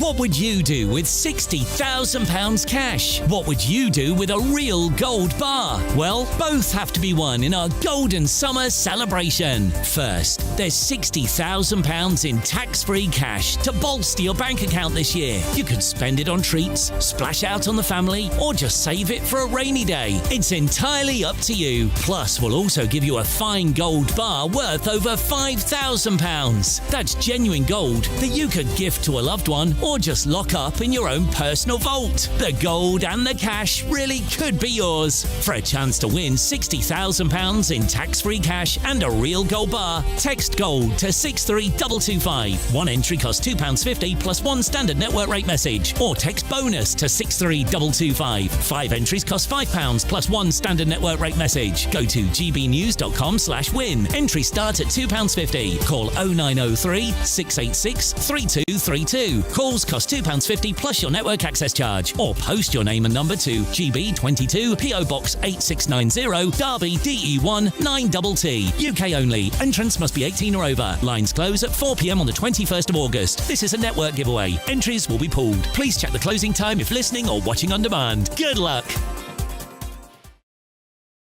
All right, coming up, this is a GB News exclusive, by the way. A London-born woman has won the right to appeal a decision to strip her of her British citizenship 8 years ago over alleged links to an Al-Qaeda-aligned group. With allegations, of course, that she denies. Is she going to be back here very soon? That's coming up next.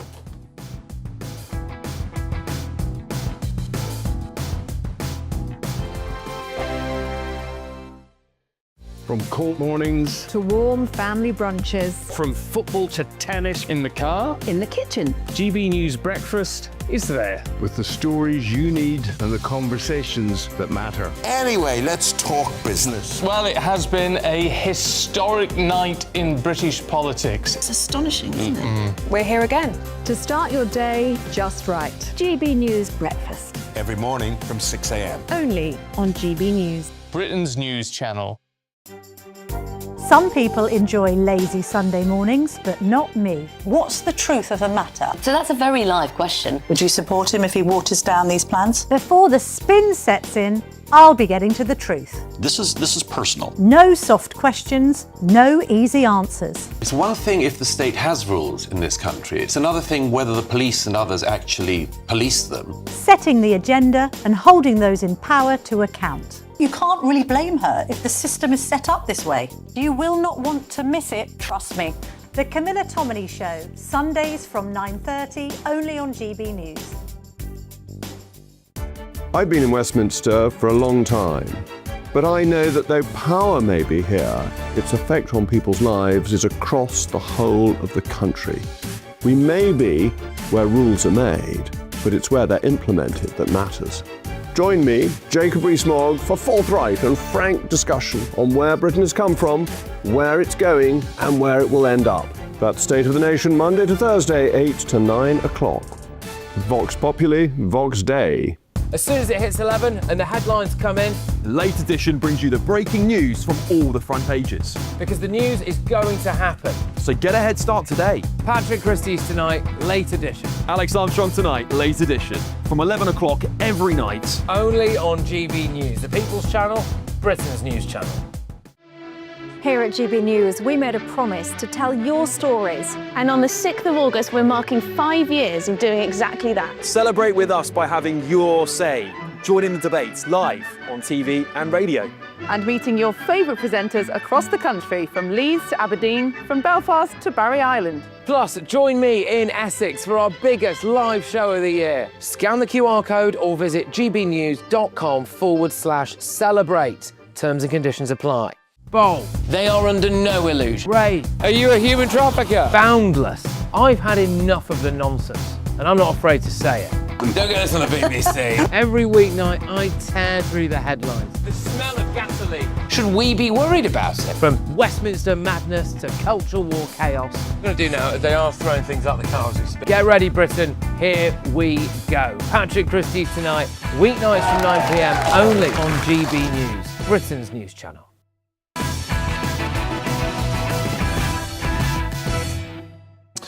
Right, well, a London-born woman has won a right to appeal the decision to strip her of her British citizenship over alleged links to an Al-Qaeda-aligned group. Allegations she denies. This is a GB News exclusive here.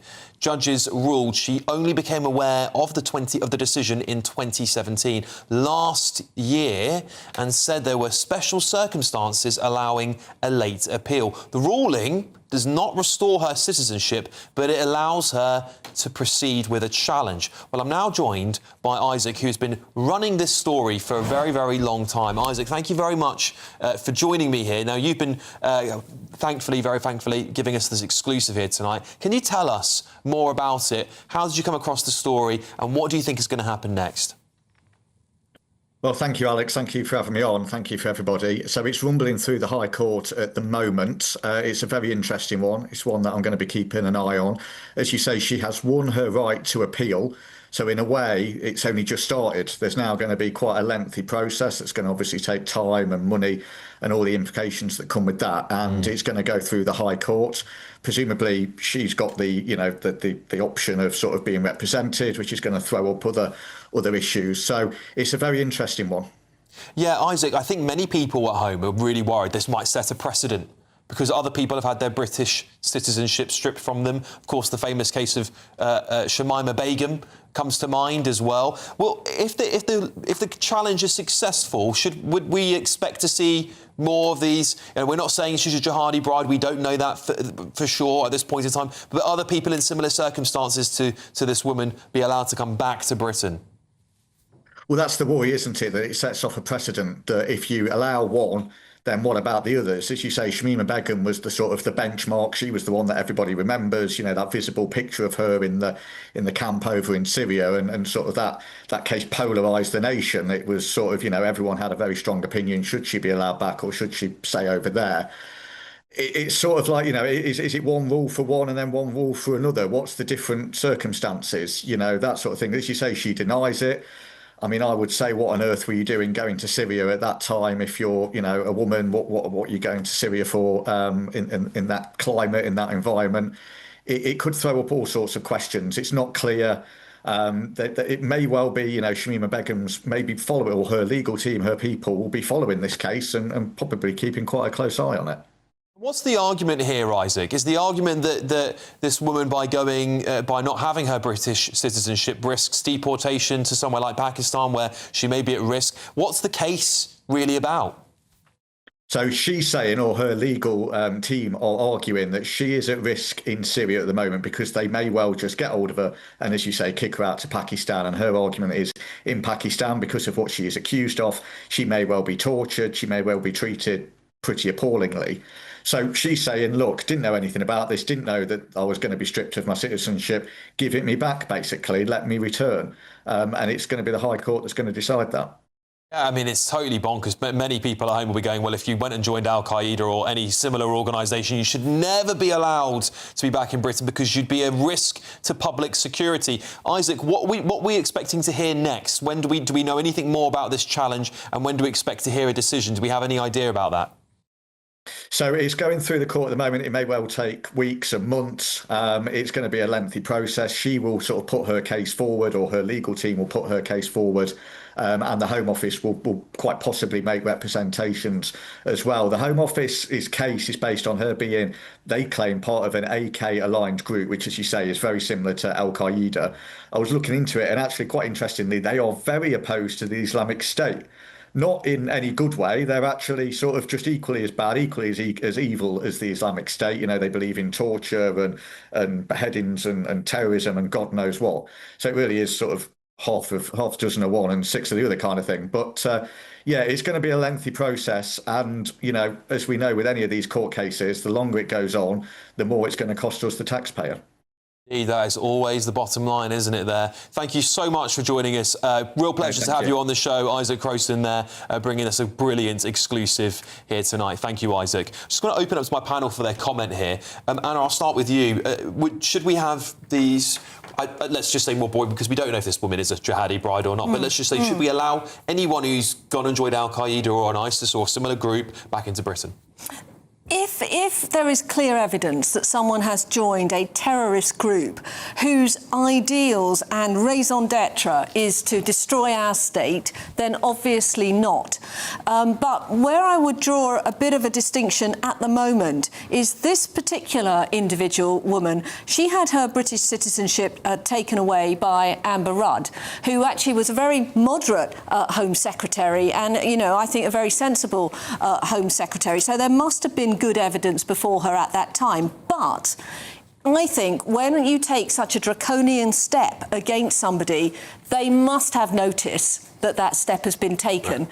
And she did not have notice because the Home Office sent the letters to the East End of London, where this woman was actually born, knowing she was in Syria. Yeah. And the letters came back But how do you get in touch with these people if they're out in groups? Well, there must be ways. There must be ways. We must have intelligence people on the ground. There must be ways in which you can try and infiltrate and make an effort. Yeah. These letters came back undelivered. Now, I think the courts will actually find that she can't have her citizenship back.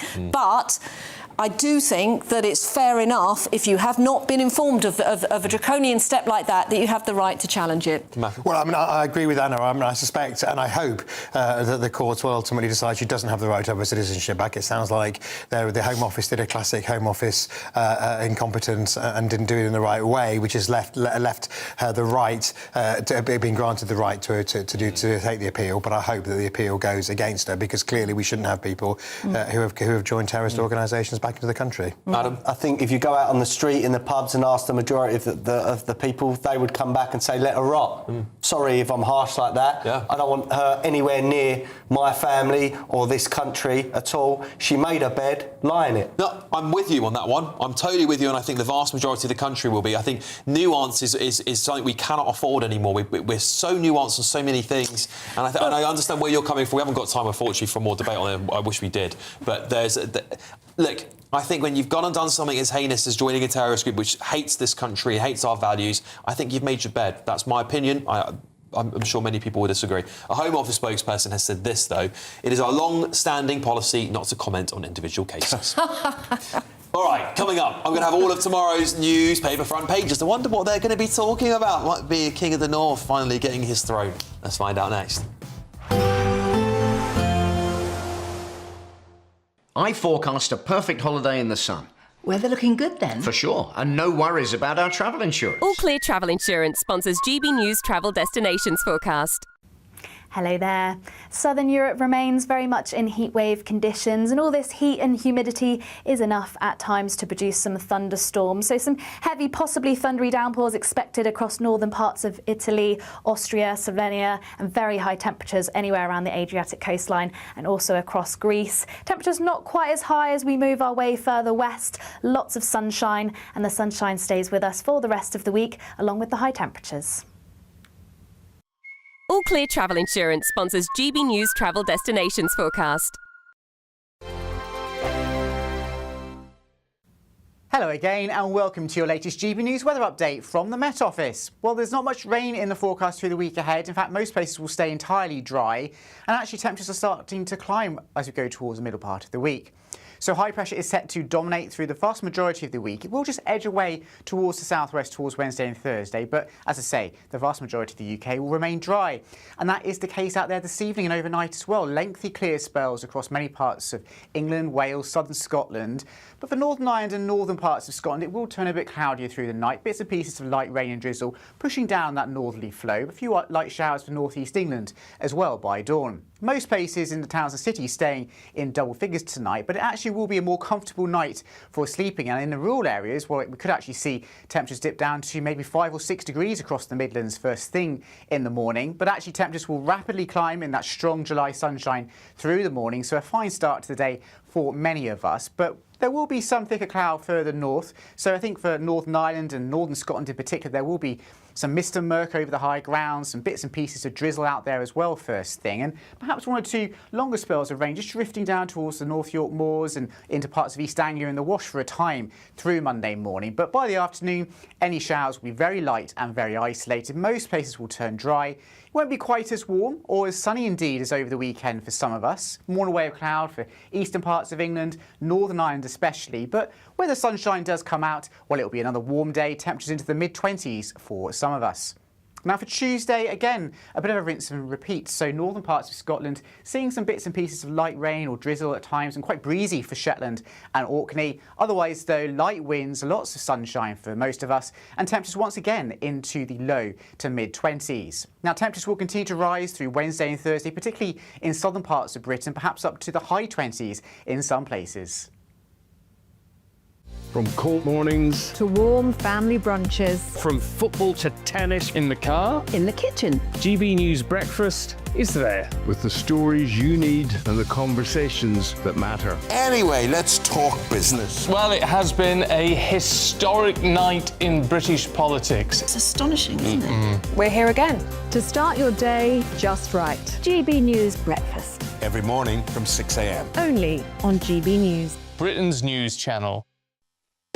You want to know what's really going on in the corridors of power? Labour don't know what to do with you half the time, and that makes you quite lethal in the chamber. Get behind the headlines with Chopper's political podcast. Join me, Christopher Hope, as I sit down with the great and the good of British politics. We'll see where this ruling takes us. These are the stories shaping our nation. Chopper's political podcast, available now on all platforms. Listen in and stay ahead.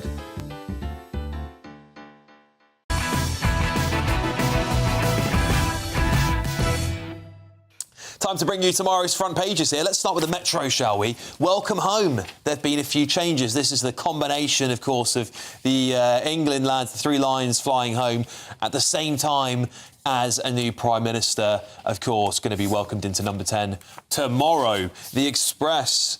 New PM has no mandate to raise taxes again. Well, yeah, this is with Kemi Badenoch here calling for burden on families to be eased and benefits bill to be cut to pay for that ease.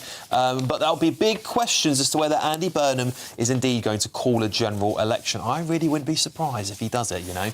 Telegraph. Burnham heralds new era of big state. National Lottery, Thames Water and bus services in PM sites for nationalisation. The lottery? We don't need to nationalise the lottery again, do we? It's not that bad. I mean, we probably do need people to win a bit more often, but it's not that bad that it needs nationalising. They'll probably start taxing the winnings soon. Oh, don't say that. I mean, I've barely ever won anything in the lottery, so I don't care that much. I can't tax £1 of my lottery. Right. Well, let's just stay with the Telegraph show because they're all pretty much the same thing, aren't they? They're all about Andy Burnham. So I know many people at home are worried, and you should always be worried of governments, generally. I'm a Conservative, small c, which means I think you should always be fearful of governments. You should never take them at their word for anything. The proof is always in the pudding, isn't it? But we don't know what this man's going to do yet. We did have one of his top allies on the show allaying some fears about Andy Burnham. Adam, I do think... Look, I said this on the show, and it was never popular to say these things, but I'm not here to be popular. I'm here to give you my honest opinion. But I always want to give people a chance. I always want someone who comes into office, no matter what party they are, Labour, Tory, anyone else, Reform, you know, everybody, whoever they are, I want to give them a shot at governing. I've got to give them a chance to do the right thing. Andy Burnham has got a big nationalisation plan going ahead. He says that there was lots of things that Thatcher did wrong, and this is clearly a sign of it on the front page here. Nationalising Thames Water, bus services, even the National Lottery. What do we make of that? Look, a lot of these services are crumbling. You can't get away from that. Yep. This country as a whole is crumbling. Yep. But, again, I've lost all trust in the politicians of this country. Yeah. I really do not believe a word that they say. Only recently we've been told of a far-right terror plot that never was. Yeah. They've made statements on X, they've made statements to the House, and it was utter nonsense. Yeah. So why should I believe anything that this government says? I really don't. Look, to cut it short, Thames Water is a disgrace. What's happened there? Something needs to happen. It's going to cost the taxpayer money anyway to bail this company out. So I'm not against that. But what I do not want is government to have more control over our lives. Yes. That cannot happen, and that must not happen. I'll put this to you, Anna. You know, small C Conservative myself, in the sense that I don't believe that government run things very well. However, I have to agree with Andy Burnham on some of this nationalisation stuff. Steel. really important as we head into a war footing in this country that we own our steel plants. We cannot have them owned by the Chinese or anyone else, frankly. The same for our water services, which, frankly, not only are they anti-competitive because they have no one to compete with, but they've been absolutely destroying what should be a very easy to run or good service to run in Britain and making maximum profit out of it. Is that Andy Burnham right to be pushing a bit of a nationalism agenda? A nationalisation agenda? Well, I think there's a couple of things there. I mean, firstly, Andy Burnham has said he's all about going back to the 1970s. Now, we saw what happened. Sort of, yeah. He's not quite. Well, yeah, he mentioned the 1970s. Big state ownership, reindustrialisation. Yeah. We know how that ends. That is going to end in tears. That is probably going to end in this country going bankrupt. So I have no faith on what I've heard so far that Andy Burnham is going to be the big messiah. If you want to live in a council house and you want to work in a factory, then vote Andy Burnham. But if you actually want to own your own house and you want a government that is actually going to encourage you to own your own house, and you want to work in one of the new industries, we talked about AI, the media, culture, all of the new growing industries, then Andy Burnham is not for you. On this issue of the utilities, however, I do have some sympathy with him. I believe in free markets. Yeah. You know, I mean, I believe that Margaret Thatcher is absolutely right. Eventually, you run out of other people's money. Yeah. But when you privatise an industry and there is no competition, then you get into problems. Yes. But the problem we've got now is if we take back these water companies, now they might not cost us very much because they're bankrupt, so, you know, he'll get them very cheaply, but he'll put the taxpayer on the hook for all the investment that actually the private companies that have bought them should have put in. Yeah. Now and where's he going to get that money from? Because his manifesto that he has got to follow says no tax rises, no increases in income tax, no increases in corporation tax, and no increases in VAT. If he's going to do anything with taxes, and he's already indicated he will, he's got to go back to the country. What do you think, Matthew? So, I mean, I think this is quite an interesting story because actually, of the three things mentioned, Thames Water, the National Lottery and bus services, the bus services, they're not even nationalised. What they are is basically regulated so that it's bus services like you have in London. Private sector companies deliver them. Private sector companies deliver them in Manchester. It's literally the same system. It's not nationalising anything. It's re-regulating. And they have, but there's no new powers needed because the whole country got powers actually under the Tories to be able to do that. On the National Lottery, there seems to be a Lisa Nandy bugbear because there are issues around the provider. That's a bit left field. I don't think that's the major one. On Thames Water, it's a basket case. It's about to be, and it's about to have to be nationalised anyway. Under emergency nationalisation legislation that again went through the Tories. They nationalised an electricity company that got into trouble, Bulb, and then resold it. So the question will be whether it becomes like whether what he's doing is he's giving kind of radical vibes without actually doing anything that he's already got legislation for. Well, maybe actually that's what Keir Starmer was a bit of smoke and mirrors, a bit of communication. But he might be bringing someone back. Let's have a little play of this clip. Morning, Andy. I know you're about to select your cabinet tomorrow, so I want to put my name in the hat. Why should you hire Angela Rayner? I'm always have a bit of meat, and I'm near some brickwork at all times. And I'd also base myself here in Ibiza, natural cardiovascular activity, and I can jump across the House of Commons and headbutt any fucking scum what gets in your way. As Russell Kane there, who's been on absolute form the last few weeks. He's doing well out of the new government. Very well. He's got these... From his holiday home, did you notice that's right. the beach in the background? That's right. Yeah, and the Angela Rayner. We hear the rumours circulating that she's going to be health secretary. What do you make of that? Unbelievable. Yeah. So you've got a woman that was... she took herself out of government, resigned in disgrace. She's got tax scandals behind her. She's been cleared. Right, OK, but she's had tax scandals behind her. So the waters have been muddied. And I believe she's also sued the NHS in the past. So she's going to be head of the health service, and she sued that health service. Okay. That was about the treatment of her son. Yeah, and every patient's allowed to do that. Is it a good thing that she's seen some deficiency in the NHS and then made... I think that, I mean, Angela Rayner, she's a big character in politics, can't take that away from her, but does she strike you as someone who's got a great interest in health? You know, whenever I see her, she's vaping or she's, you know, like... Ken Clark used to smoke while he was health secretary and drink his pints. I just think you've got to walk the talk. All right. Well, Ken Clark certainly didn't, or Therese Coffey, when she was health secretary, and she used to like her cigars. Look, I mean, it is an interesting appointment if it goes ahead, because Angela's always expressed more interest in other policy areas, particularly education, which she shadowed education for a long time. So it would be I think people were thinking before that she was more likely to get education. So it's a bit left field, but it obviously matters a lot to the Labour Party. Social care as well. She's big on that. So I think that's and she's actually worked in social care at the absolute sharp end of social care. That would be a better appointment, wouldn't it? I think but the appointment that matters, though, Alex, is who is going to be Chancellor. Right. That is what the city will be looking at. That is what people who want to are looking at investing in this country are concerned about. And I'm really pleased because we've said it on this channel for the last 3 weeks. I've got to stop you. You might hold it to our Ed Miliband. Well, and it looks like we're not... Hold that thought, Anna. You might be wrong, but we're going to see if tomorrow's newspaper front pages, more of them have that next. But we've been listening.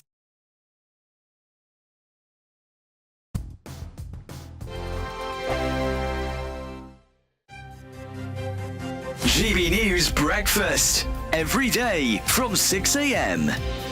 Olympian Sharon Davies.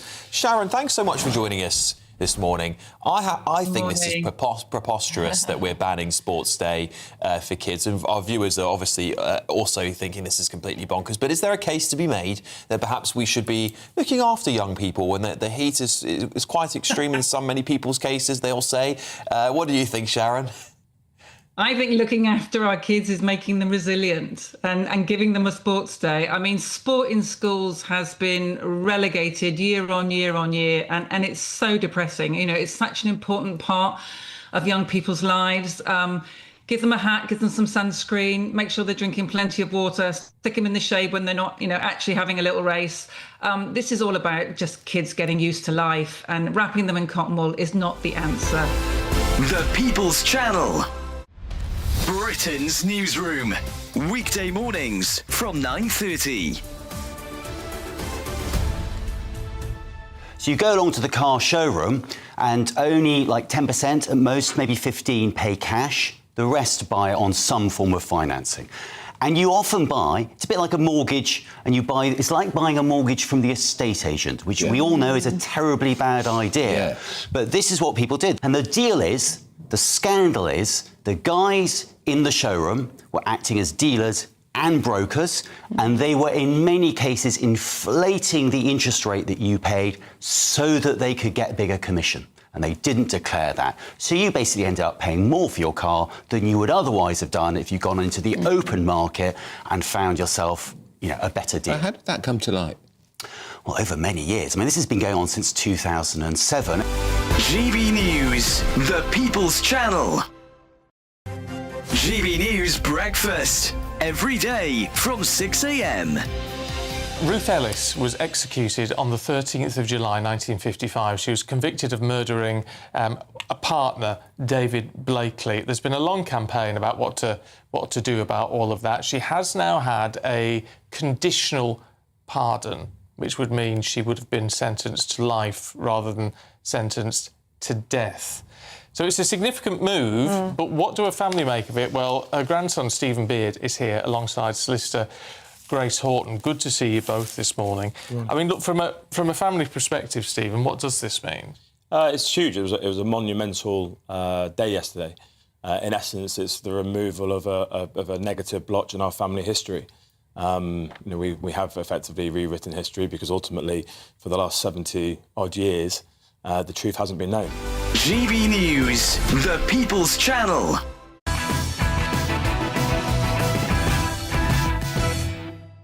Welcome back, everybody. Should we go to some more front pages? Let's look at the Mirror here.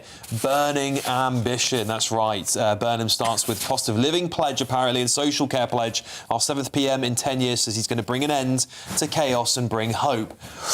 Words we've heard by many a Prime Minister outside that number 10 door, haven't we just? Maybe one day one Prime Minister will say, I haven't got any hope. Yeah. I am here to bring the chaos. Absolutely. That's what I want to hear. Maybe they'll just go for it. The Independent. Burnham tells Labour, I am your last chance. Yeah, this is very reminiscent, isn't it, of the end days of the Conservative Party in government, where they were sort of like, Rishi Sunak was saying the same thing, I am your last chance. Yeah. Did it end up well for him, though? That's the question. The Guardian. Time for UK to face up to its challenges. Burnham on The Guardian there, and then The Sun. I'm just going to read this for you. I haven't got it on the screen, but I will read it for you here. Burnham becomes PM. Government chaos on North Sea drilling. Trump praise piles on the pressure. Turmoil is what The Sun is saying, because they are alluding to here that Andy Burnham might U-turn on that speculative policy that Donald Trump announced yesterday in Truth Social or somewhere, that there were people in Aberdeen were dancing in the streets. Well, has he ever met an Aberdonian? They don't dance in the streets. Well, Aberdeen could win the... in Aberdeen for a couple of years. Depends what day of the week it is. Depends how drunk they are. Aberdonians do love a night out. But... Coming quickly to you on this one, Adam.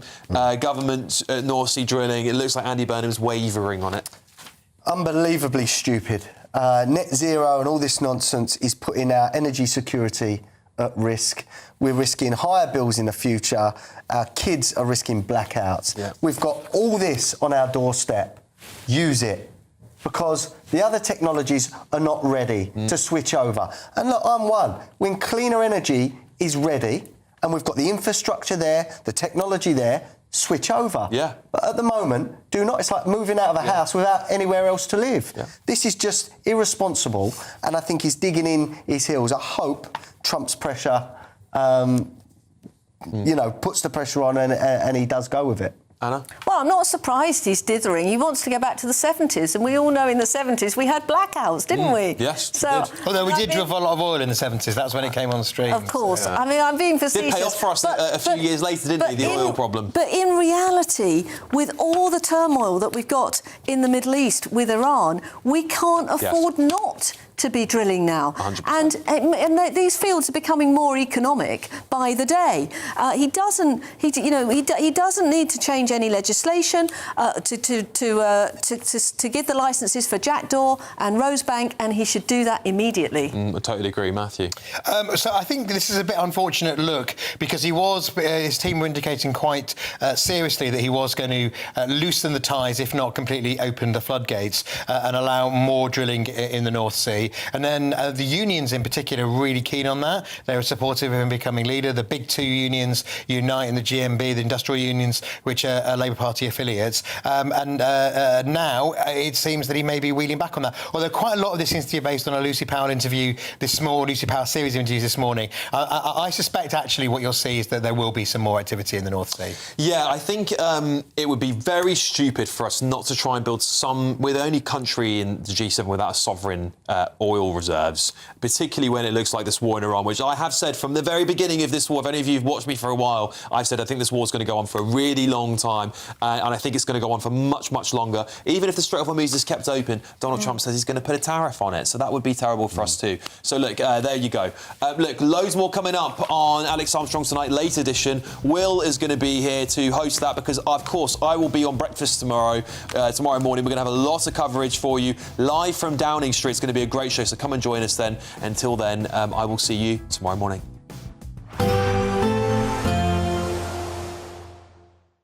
Expect warm spells with the odd rude interruption. Box Boilers sponsors the weather on GB News.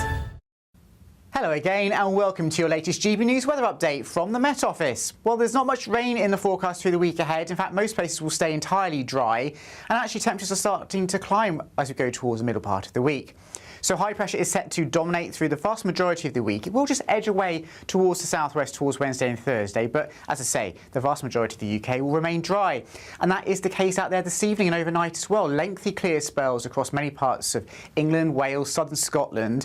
But for Northern Ireland and northern parts of Scotland, it will turn a bit cloudier through the night. Bits and pieces of light rain and drizzle pushing down that northerly flow. A few light showers for northeast England as well by dawn. Most places in the towns and cities staying in double figures tonight, but it actually actually will be a more comfortable night for sleeping. And in the rural areas, well, we could actually see temperatures dip down to maybe 5 or 6 degrees across the Midlands first thing in the morning. But actually temperatures will rapidly climb in that strong July sunshine through the morning. So a fine start to the day for many of us. But there will be some thicker cloud further north. So I think for Northern Ireland and Northern Scotland in particular, there will be some mist and murk over the high ground, some bits and pieces of drizzle out there as well first thing. And perhaps 1 or 2 longer spells of rain just drifting down towards the North York Moors and into parts of East Anglia and the Wash for a time through Monday morning. But by the afternoon, any showers will be very light and very isolated. Most places will turn dry. It won't be quite as warm or as sunny indeed as over the weekend for some of us. More in the way of cloud for eastern parts of England, Northern Ireland especially. But where the sunshine does come out, well, it'll be another warm day, temperatures into the mid-20s for some of us. Now for Tuesday, again, a bit of a rinse and repeat. So northern parts of Scotland seeing some bits and pieces of light rain or drizzle at times and quite breezy for Shetland and Orkney. Otherwise, though, light winds, lots of sunshine for most of us, and temperatures once again into the low to mid-20s. Now temperatures will continue to rise through Wednesday and Thursday, particularly in southern parts of Britain, perhaps up to the high 20s in some places. Expect warm spells with the odd rude interruption. Box Boilers sponsors the weather on GB News. Well, there's only one story in town, ladies and gentlemen. The Burnham era starts tomorrow. We will be providing a warts and all preview of what you can expect. Also, Andy Burnham reminds me of a well-known British television personality. But can you guess who it is? Elsewhere, The Guardian is discussing the dangers of surrogacy in this country. We will be debating whether or not it should be legally allowed. And a government report has suggested that anti-trans views are misinformation. The gender ideology madness is still with us. Ladies and gentlemen, so much to come on the late edition. Stay with us on the People's Channel.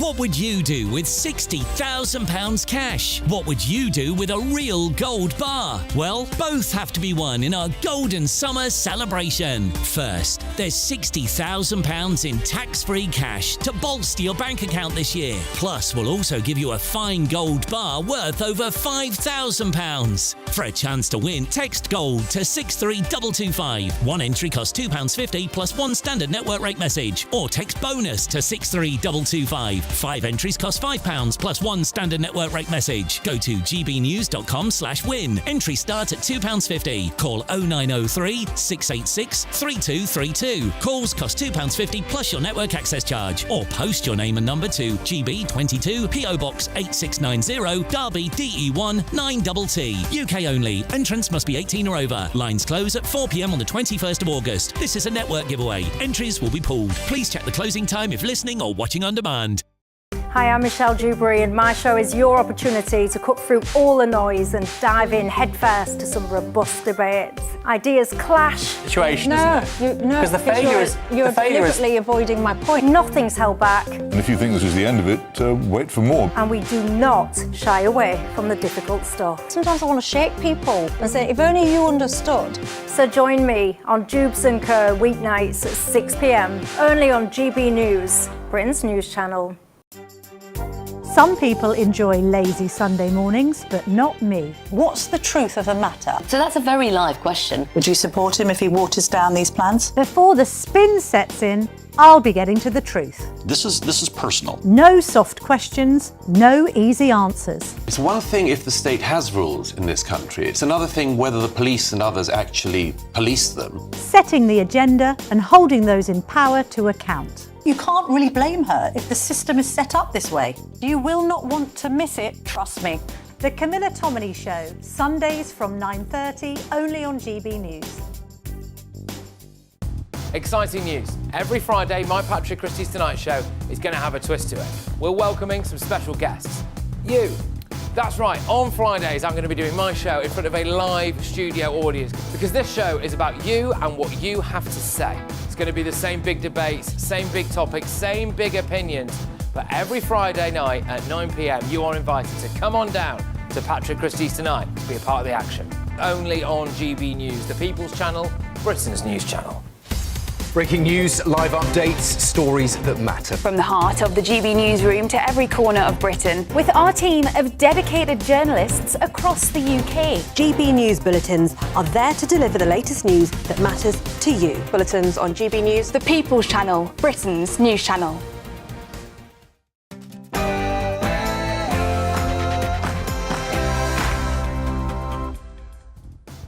I'm Will Kingston, and this is Alex Armstrong Tonight, late edition.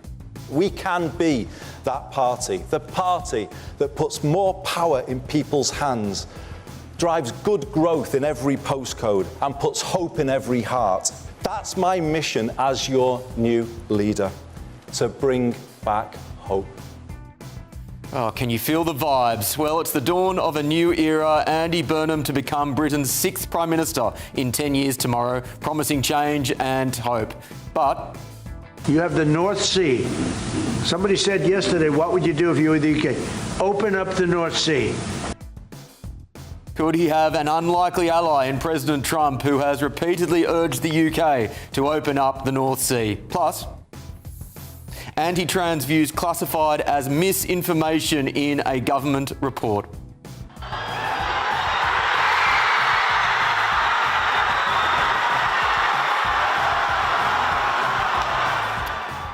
It's a tense final. Moments of the World Cup final are left as Spain and Argentina are facing off. We'll have a winner any second now. Joining me this evening, businessman and activist Adam Brooks, former Labor advisor Matthew Lazar, and GB News comedian, contributor and the People's Gammon, Paul Cox. But before we start tearing each other apart, let's get your news with the wonderful Bethany Elsey.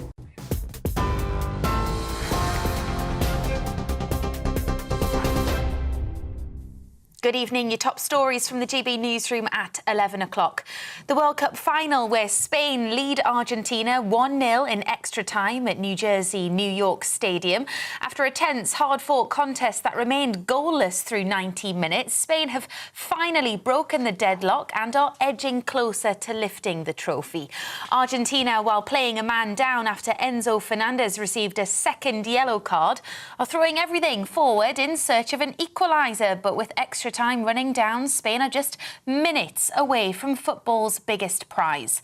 Half-time was longer than usual, with the first ever Super Bowl-style performances from Madonna, Justin Bieber and Shakira. And I'm just hearing that Spain have won the World Cup. They've beaten Argentina 1-0, more than 82,000 people there to see it at the New Jersey, New York Stadium.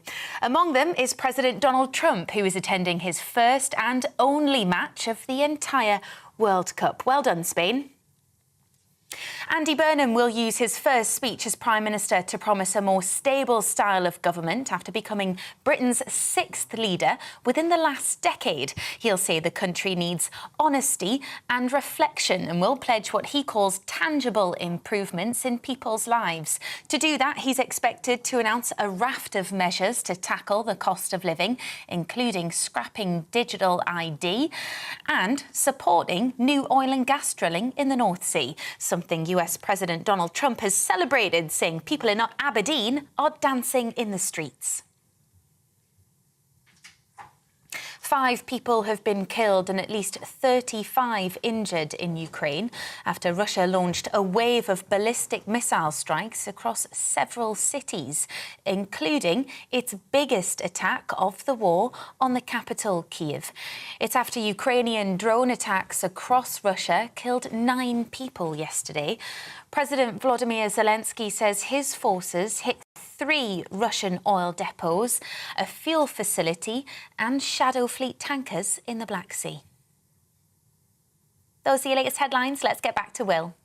You can now watch GB News live across the United States of America and the world on Truth Plus.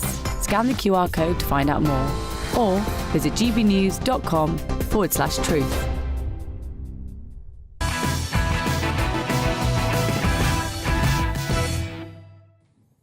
Welcome to the late edition, ladies and gentlemen. With me, Will Kingston, filling in for the great man. Of course, you can catch him tomorrow morning from 6 a.m. at breakfast. As Bethany just mentioned, some breaking news for you. Spain have won the World Cup. They defeated Argentina 1-0 in New Jersey in what was, in my eyes, a relatively underwhelming final, but they got the job done in extra time. Here's a look at the Spanish fans celebrating in Madrid. And these are live pictures at the moment. How happy are they? Now, look, I think England are incredibly disappointed that they couldn't be in this final, but I think this was probably the second best result after the way the Argentinians carried on in the semi-finals. I don't think you'll find many unhappy English fans about this result. Quick thoughts from my panel. Paul, you're happy about this? I'm very happy with the result. It was a very dull final with a ridiculous half-time, but ultimately... I'm glad Spain won. Go on, because you've given me one off-camera whinge about... Oh, yeah, the half... Come on, Paul. Let it out. Let it out. 30 minutes is too long. The shenanigans is nonsense. This should be Football Association, 15-minute break, same as it's been since 1883. I'm not interested in Madonna or Shakira or Bieber. I just wanted to get on with the game, but, you know, I'm obviously a grumpy old gammon. The people's gammon. Yeah. Well, I haven't seen it because I've been chatting away here, but I think people will be very pleased with the result. I think it was basically the world versus Argentina, so I think the world is pretty happy tonight. I'm just imagining Paul thinking, all we should have is a couple of mugs of Bovril brought on, and a few oranges. You've got it right. Absolutely right. Let's not forget what those Argentine players did. Yes, holding up the sign saying Malvinas. Let me just tell you, any Argentines watching this, they're not yours. The Falkland Islands are ours. Don't ever try it again. What about Gibraltar with the Spanish there? They need to ride back this rhetoric, because it's never, ever going to go back to Argentina. It wasn't. They never were there anyway. No, they should be sanctioned for that. I think they should be heavily fined. Yeah, but it's not just that. It's also the fact they're just a dirty, unpleasant team to watch. They're niggly. They're a team that I don't think plays in the spirit of the game. So I think this was a win for, well, not a win for the good guys. And also it annoys Trump. And let's also be honest. If it wasn't for the tactics that our manager put the other night, we should have beaten them. Yeah. And we were outplaying them before he changed it. So it is a kick in the teeth. Do you think he should have been sacked?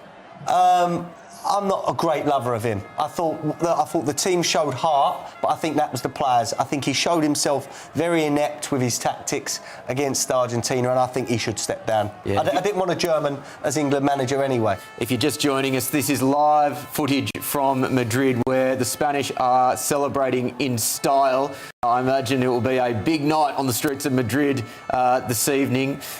Paul, as you watch this footage, what are your overwhelming feelings about the World Cup? It's obviously, I was going to say bittersweet. It's bittersweet in the sense that the English team did very well up until the semi-finals, and then the fact that you could almost taste it, but it was just ripped away. Yeah, look, I don't care that Spain have won. I care that Spain beat Argentina. Yeah. I really enjoyed last night's third-place playoff. I think England played with a lot of gusto, and that was good to see.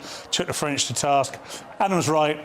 In that semi-final, they were there for the taking. When Anthony Gordon scored on 55 minutes, we just shut up shop. There's no way you can shut up shop against a team that's going to just stick 5 strikers on and kick you up in the air for the next 50, 60 minutes. It was exactly what they did. And by the way, Argentina showed none of that today against Spain. There was some housery, should we say, but not to the extent there was in the first half against England. They were just we never got 3 passes together. Do you think that was specific tactics for that game, or do you think all of the rhetoric and the political animosity that surrounded that game played a part in how they... I think it was both things. I think there's a lot of beef when it comes to that game. Yeah. They've not forgotten how much we tanked him in 1982, and they're never going to forget. You know, we went and beat them in the rugby, which I don't watch. We went and beat them in the rugby yesterday in Argentina. Yeah. But yeah, the whole Malvinas thing, that was just a wind up. And Adam's right. You know, all the things. I mean, at the beginning of the tournament, they were measuring the size of the flags, and you couldn't carry them around or put them up. By the end of the tournament, they're wandering around with absolute propaganda. Yeah. So, Adam, let's think of a spectrum where if you think of celebratory, the characteristics of celebrations, if you think the French are the worst and that basically they'll riot at the first sign of any activity, they'll riot about tax changes, they'll riot about, you know, kind of accounting measures. Where do the Spanish sit? Can we hope for, you know, relatively well-behaved supporters tonight? I believe so. They're a very passionate country. I love Spain. I go to Mallorca a lot. I've got friends that run businesses out there, and they're Spanish as well. And I'm really pleased for them. For me, the best country won the World Cup. The best footballing side won the World Cup. That's justice. I think we could have given them a go, but it would have been very tough against them in the final. I'm not angry at all. I'm just glad those Argies lost. I really am disgusted with those players. And any of those players play in the Premier League, I hope they get booed. Yep. Matthew? I can't wait to see the pictures of Trump shaking hands with his nemesis, Spanish Premier Pedro Sanchez, the Prime Minister he probably least wanted to see as the head of the government of the World Cup winner, who he's criticised over the Iran war and lots of other things. Rightly so as well. Adam.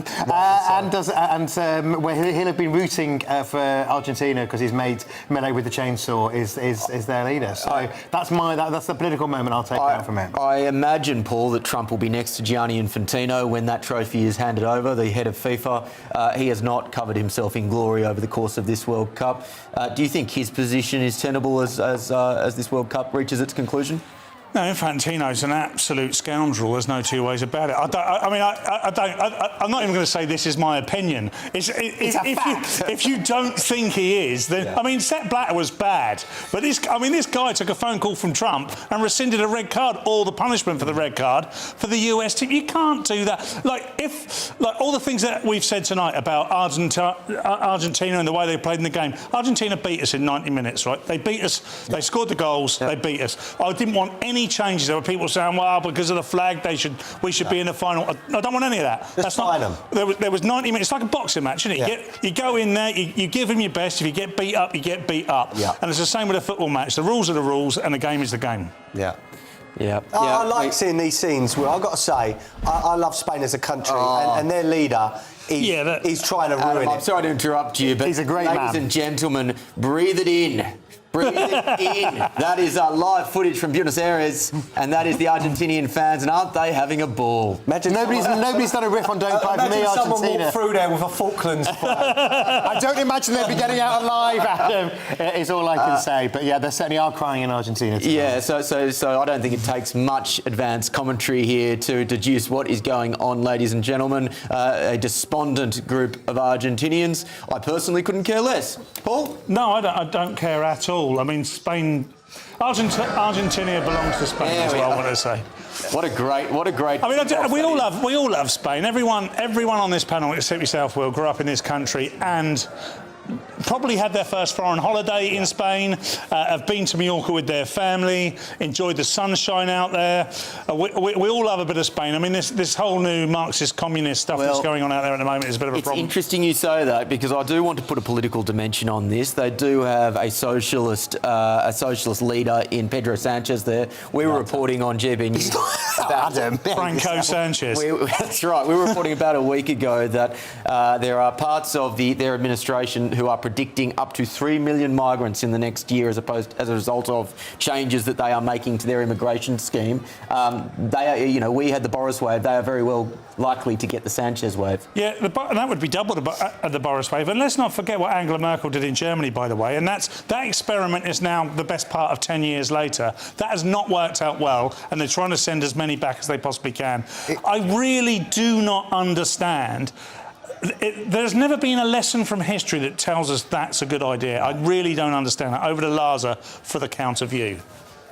I don't believe in completely open borders. I mean, I think that there is the Spanish economy is booming. There is a bit of a labour shortage at the moment, which is one of the reasons why Sanchez is looking to open borders. I think he's generally a very, very good Prime Minister. I'm not sure that I particularly agree with 3 million people would be a lot of people for a country of 40 million people. Would be percentage-wise even bigger, I think, than the Merkel wave. So you're importing a load of people that are unskilled, can't speak the language, to try and sort that problem out. That's just a nonsense statement there. Look, they're virtue signalling. They're letting in all these migrants because they think it's the good thing to do and it's the right thing to do. As Paul said, nothing good comes of mass immigration. The crime will spiral. As we've seen in most Western countries, the sex crimes will spiral. We are importing, and they are importing, people with cultures far different from their own. Nothing good comes of it. Look, and it is a contrast, because at the moment what you are seeing in Spain here, the footage is wonderful and it looks like a country united. It looks like there is cohesion there and everyone has been brought together through the power of football, which is... and I do want to stick on the football here, because I think, again, the Spanish will have their share of problems coming down the pipe, but for now these are wonderful moments for a great country. Let's not get this wrong. If Starmer had stood up last week and said, "I'm now the president of the UK and the dictator, and you can never get rid of me," had we won the World Cup tonight, I still would have been celebrating with everybody else. The football will bring people together for a day or two, and it will boost the economy. It will get it will kick on a good vibe. But make no mistake, Spain are in trouble. We're in trouble, and it's just the beginning. The world's going to hell and hang. I'm a little bit more cheerful now. I'm like Andy Burnham. I've got hope in my heart. You just want Madonna at half-time, mate. To round out this conversation, because again, we will this World Cup will be forgotten in this country soon enough. At least the Spanish victory. But Adam, I want to ask highlights and lowlights for you of this World Cup.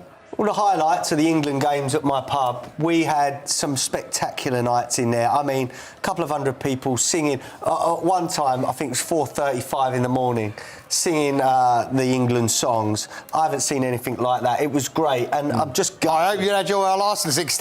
Yeah, I did. I was one of the ones that planned in advance and got temporary event notices, and then Starmer opened it up for everyone. Yeah, I know. That hadn't bothered planning, so I was a bit annoyed about that. But look... That's 21 quid down the pipe, isn't it? It will be memorable in that fact. I got new customers that I've never seen before, and watching them enjoy themselves, and this World Cup was brilliant. It was just so bitter how it happened. Can you imagine tonight that was us celebrating? You know, the pub would have been great, and we missed out on that. And I believe, it's my opinion, that Tuchel cost us that. Yeah. And I think many people think the same. Yeah, no, I think that's right. And look, not just it would have been a wonderful moment for you and for your patrons. It would have lifted the country. I imagine as well the hospitality sector has copped a hit through that loss as well. That would have been a really nice little boom. Yeah, but look, the one thing about the hospitality sector, restaurants have really suffered over this World Cup. People don't really go to the restaurants, especially around England game days. And one thing I found in a pub, and it was the same with many on my WhatsApp chat who are publicans, is that, yes, we was taking a lot of money on the England games, but the 2 days before, the 2 days after, were some of the worst that we've had in years. Yeah, so, look, evens itself out. It hasn't been some amazing thing for the hospitality sector. But now all I want to urge people, if you've got an independent pub in your area, use it, because they're going fast. Here, and it is a really tough time for pubs in this country. No small thanks to this Labor government. Time for the Great British Giveaway now. It's your chance to win big in our Golden Summer celebration. You could bank an amazing £60,000 in tax-free cash and your very own real gold bar worth over £5,000. Here's how you can win it. What would you do with £60,000 cash? What would you do with a real gold bar? Well, both have to be won in our Golden Summer celebration. First, there's £60,000 in tax-free cash to bolster your bank account this year. You could spend it on treats, splash out on the family, or just save it for a rainy day. It's entirely up to you. Plus, we'll also give you a fine gold bar worth over £5,000. That's genuine gold that you could gift to a loved one or just lock up in your own personal vault. The gold and the cash really could be yours. For a chance to win £60,000 in tax-free cash and a real gold bar, text GOLD to 63225. One entry costs £2.50 plus one standard network rate message, or text BONUS to 63225. 5 entries cost £5 plus one standard network rate message. Go to gbnews.com/win. Entries start at £2.50. Call 0903 686 3232. Calls cost £2.50 plus your network access charge, or post your name and number to GB22 PO Box 8690 Derby DE1 9TT. UK only. Entrance must be 18 or over. Lines close at 4 p.m. on the 21st of August. This is a network giveaway. Entries will be pooled. Please check the closing time if listening or watching on demand. Good luck. Yes, good luck, ladies and gentlemen. Well, one story dominates tomorrow's front pages. The Burnham era starts tomorrow. We will be giving you a warts and all preview of what you can expect. Also, there's one British TV personality that reminds me a bit of Andy Burnham. Can you pick who it is? That's all coming your way on Alex Armstrong Tonight, late edition.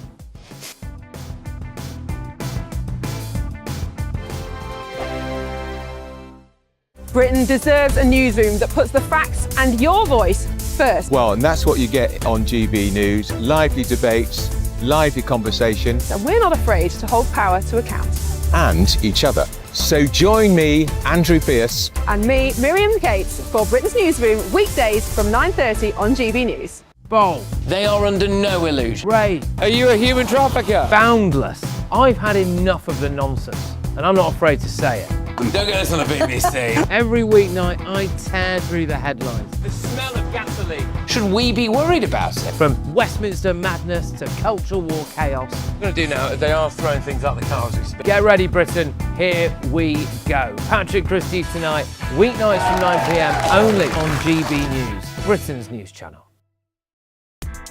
Join me, Nana Akwe, for an informative, interactive news programme with a difference. It's fun. No, he didn't say that, Dave.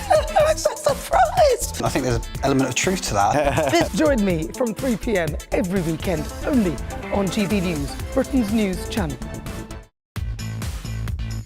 5 hosts, 5 opinions, 5 fearless debates, 5 unfiltered takes on the day's news. 5 reasons not to be anywhere else on Saturday night.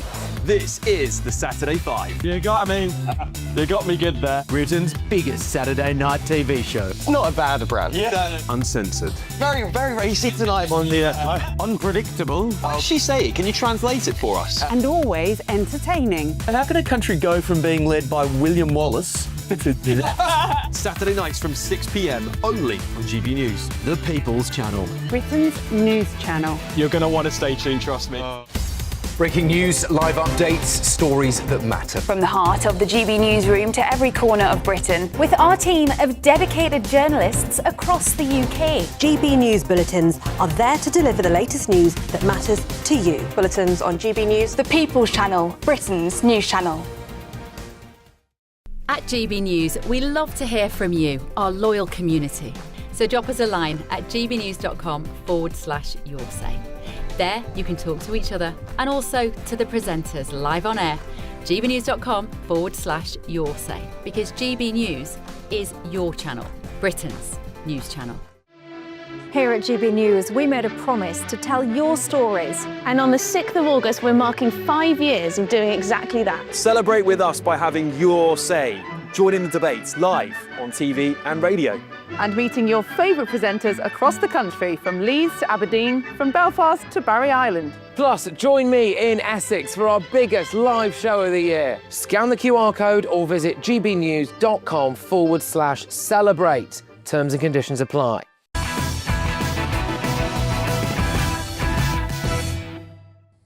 Welcome back to Alex Armstrong Tonight, late edition with me, Will Kingston. Don't forget, you can see the great man on breakfast tomorrow. Tune in to GB News from 6 a.m. Before we preview the Burnham era, let's have a look at the front pages that are going to be coming your way tomorrow.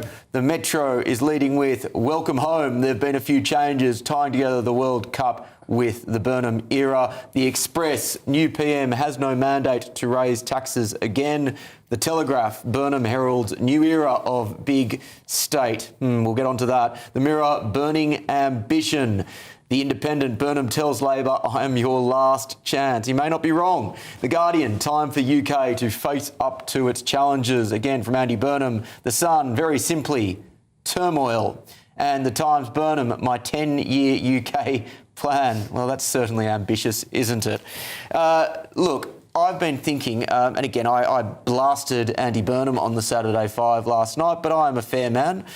We are going to provide a balanced to warts and all view of what an Andy Burnham premiership could look like. But before we do, there's been something eating away at me, because Andy Burnham has reminded me of someone, but I haven't quite been able to put my finger on who that person is. And then it came to me.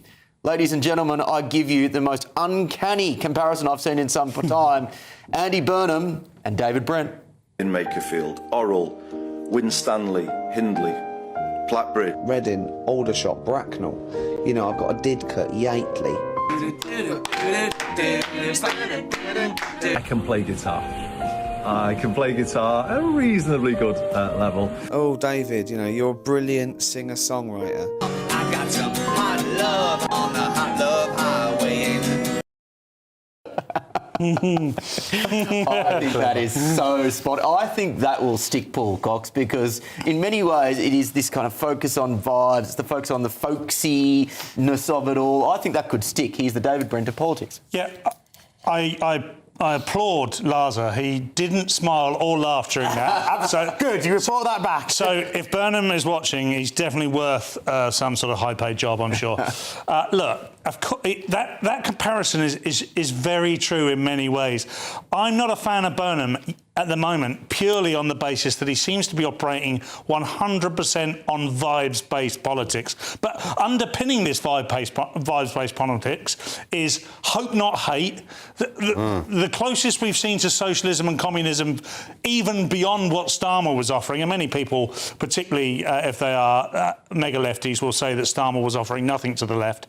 But I don't see that they're taking some direction that will do us any good whatsoever. And Annie Burnham seems to be doing it with a smile and eyelashes, and I couldn't care for it. Yeah, and I think this is the problem that I have, Adam, is that everything from the eyelashes to the black T-shirts to the attacks on neoliberalism, which, if anyone has any understanding of what is wrong with this country at the moment, will know the problem isn't neoliberalism. The problem is that we've got a bigger state, more regulation and higher taxes than at almost any other point in history.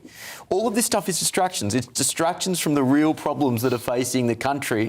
And so whilst you may get this folksy charm that doesn't appear to be there with, say, a Keir Starmer, really it is all just trying to act as a smokescreen to distract your attention. Let's remember, we've just got rid of the most hated Prime Minister in my lifetime and since records began in the... You've forgotten about Liz Truss 1970s. No, the polling says different. Yeah. So, look, he was a soulless, robotic...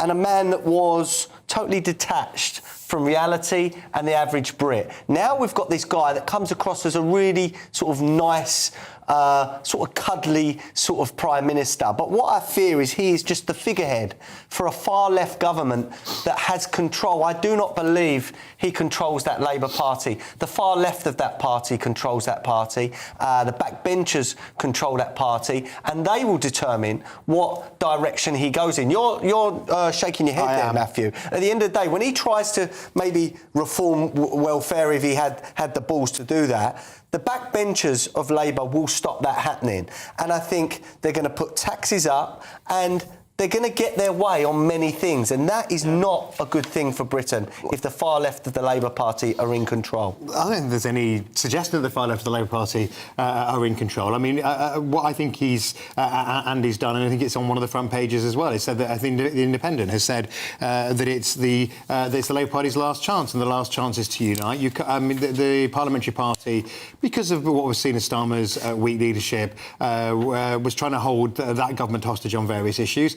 Burnham has to plough through and say to the Labour Party, which has just made him leader by acclamation, let me lead. Well, Matthew, my question would be, like one of the slogans that he keeps returning to is good growth in every postcode. How can you deliver good growth in every postcode when your plan is to hike taxes and to increase spending? We all know that the way that you grow an economy is to reduce regulation and to reduce taxes. There's no appetite whatsoever in this Labour Party to do that. Well, one of the ways you grow an economy is to invest, and that's why... in the last 20 years. Well, that's why fairly high tax economies, or very high tax economies like the Scandinavians, have strong growth records. I mean, I don't think he is going to tax and spend more than where we're at. I think he might do some changes in the tax system, which means that he taxes some things and reduces taxes in other areas, because I'm not sure the balance on taxes is right, but I don't think we're going to see a big tax splurge. The IMF have said that the UK is too big to bail out. Yeah. That is what they've said. And if you don't know what that means, that is massive, because that is... The Burnham politics seems to be the politics of the 1970s. And, of course, towards the end of the 1970s, the IMF had to bail out the UK, and Thatcherism saved the day later into the 80s. I mean, that's fact, although disputed from a left perspective. The only way to save yourself from not needing a bailout, and we're too big to be bailed out, so we can't anyway, is to cut our cloth accordingly. Andy Burnham Burnham has the unenviable task of being both under the control of his backbenchers, but also, if he lasts 3 years, having to tell his backbenchers, in order to save our country, we are going to have to slash welfare. And by the way, North versus South is a bit of a nonsense. Yeah. Public pounds per person in the South East is 12,000 per year. In the North East, it's 14,000 per year. Now, you could argue there's more amenities in the South East, but more money each year on year, is being spent in the north of England than it is in the south. It's not the issue. Adam, I said I was a fair man. I'd like one reason for optimism for a Burnham Prime Ministership. Well, I'm going to be a bit selfish here. The one thing of optimism for me is that he understands hospitality, apparently.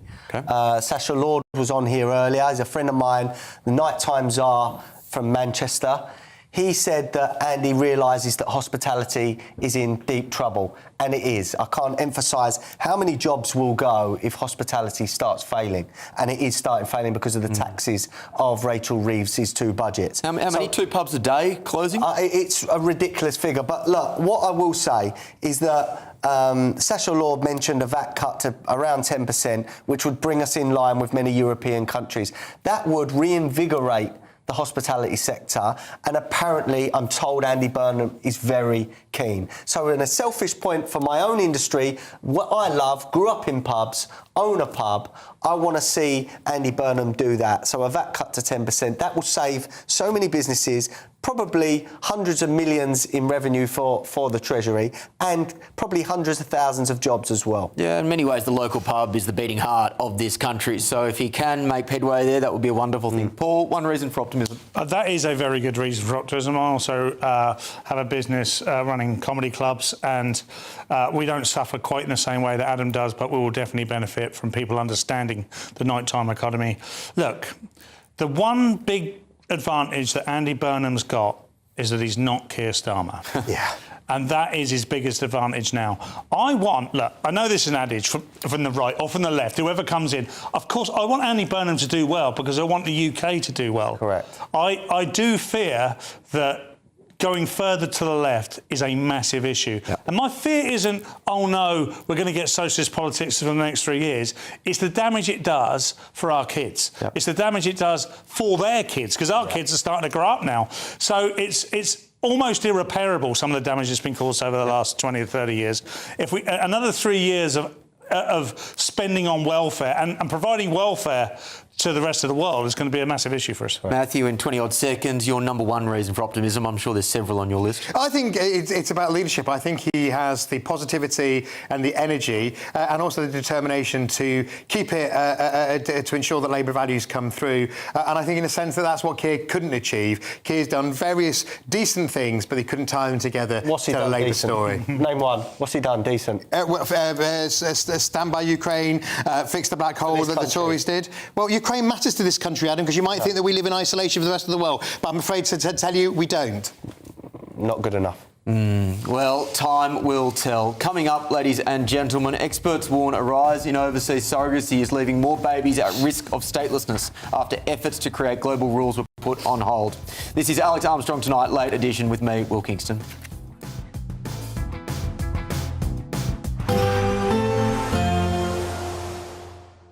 I forecast a perfect holiday in the sun. Weather looking good then? For sure, and no worries about our travel insurance. All Clear Travel Insurance sponsors GB News Travel Destinations forecast. Hello there. Southern Europe remains very much in heatwave conditions, and all this heat and humidity is enough at times to produce some thunderstorms. So some heavy, possibly thundery downpours expected across northern parts of Italy, Austria, Slovenia, and very high temperatures anywhere around the Adriatic coastline and also across Greece. Temperatures not quite as high as we move our way further west. Lots of sunshine, and the sunshine stays with us for the rest of the week, along with the high temperatures. All Clear Travel Insurance sponsors GB News Travel Destinations forecast.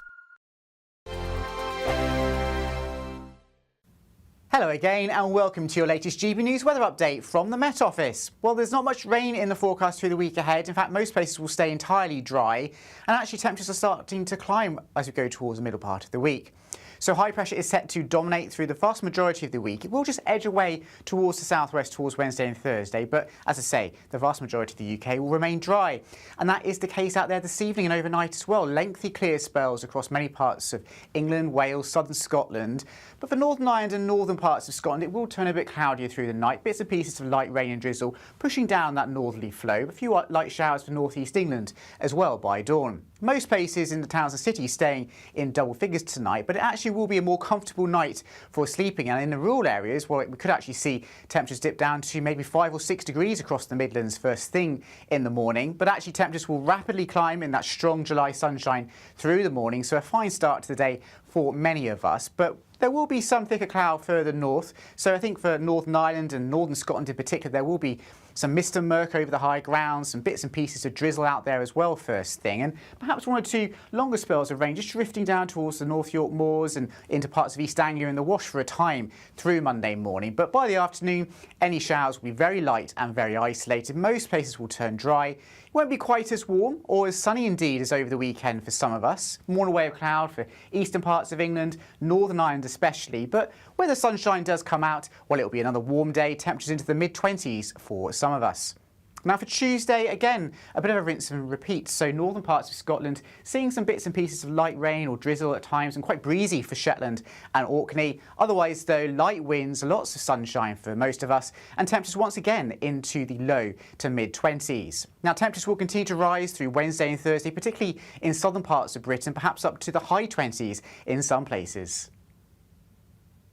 From cold mornings to warm family brunches, from football to tennis in the car, in the kitchen. GB News Breakfast is there with the stories you need and the conversations that matter. Anyway, let's talk business. Well, it has been a historic night in British politics. It's astonishing, isn't it? We're here again to start your day just right. GB News Breakfast. Every morning from 6 a.m. Only on GB News. Britain's news channel.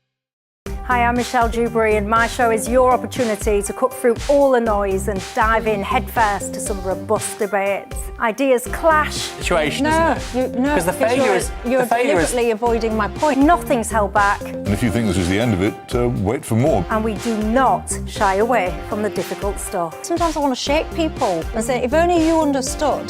So join me on Dubes & Co. weeknights at 6 p.m. only on GB News, Britain's news channel.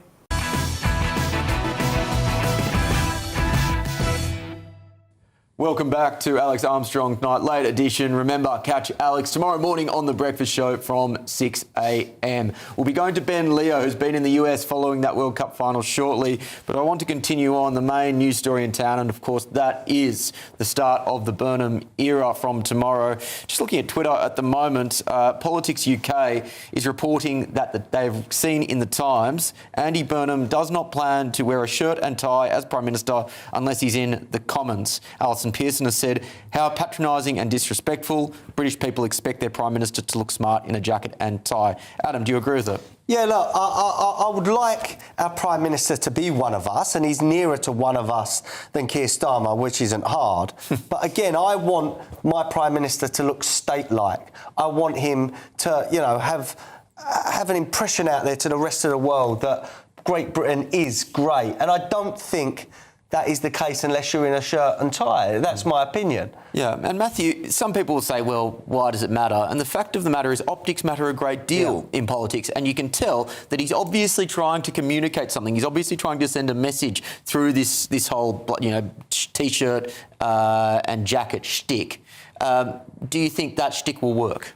Look, I think it's part of his brand, and therefore I think that he will continue to wear it. Starmer actually often didn't wear a tie. He wore, I think they were slightly questionable black shirts, but not T-shirts, but black shirts without a collar, without a jacket, with a collar, but without a jacket, on Fridays when he did visits around the country, etc. I think you'll see him wear a shirt and tie more than just in the Commons. I think when he's on the global stage, he'll wear it as well. I think what they mean to say is if he's visiting a school on a Friday, he might be a bit more relaxed. Paul, do you care? I do care, actually, because it represents us.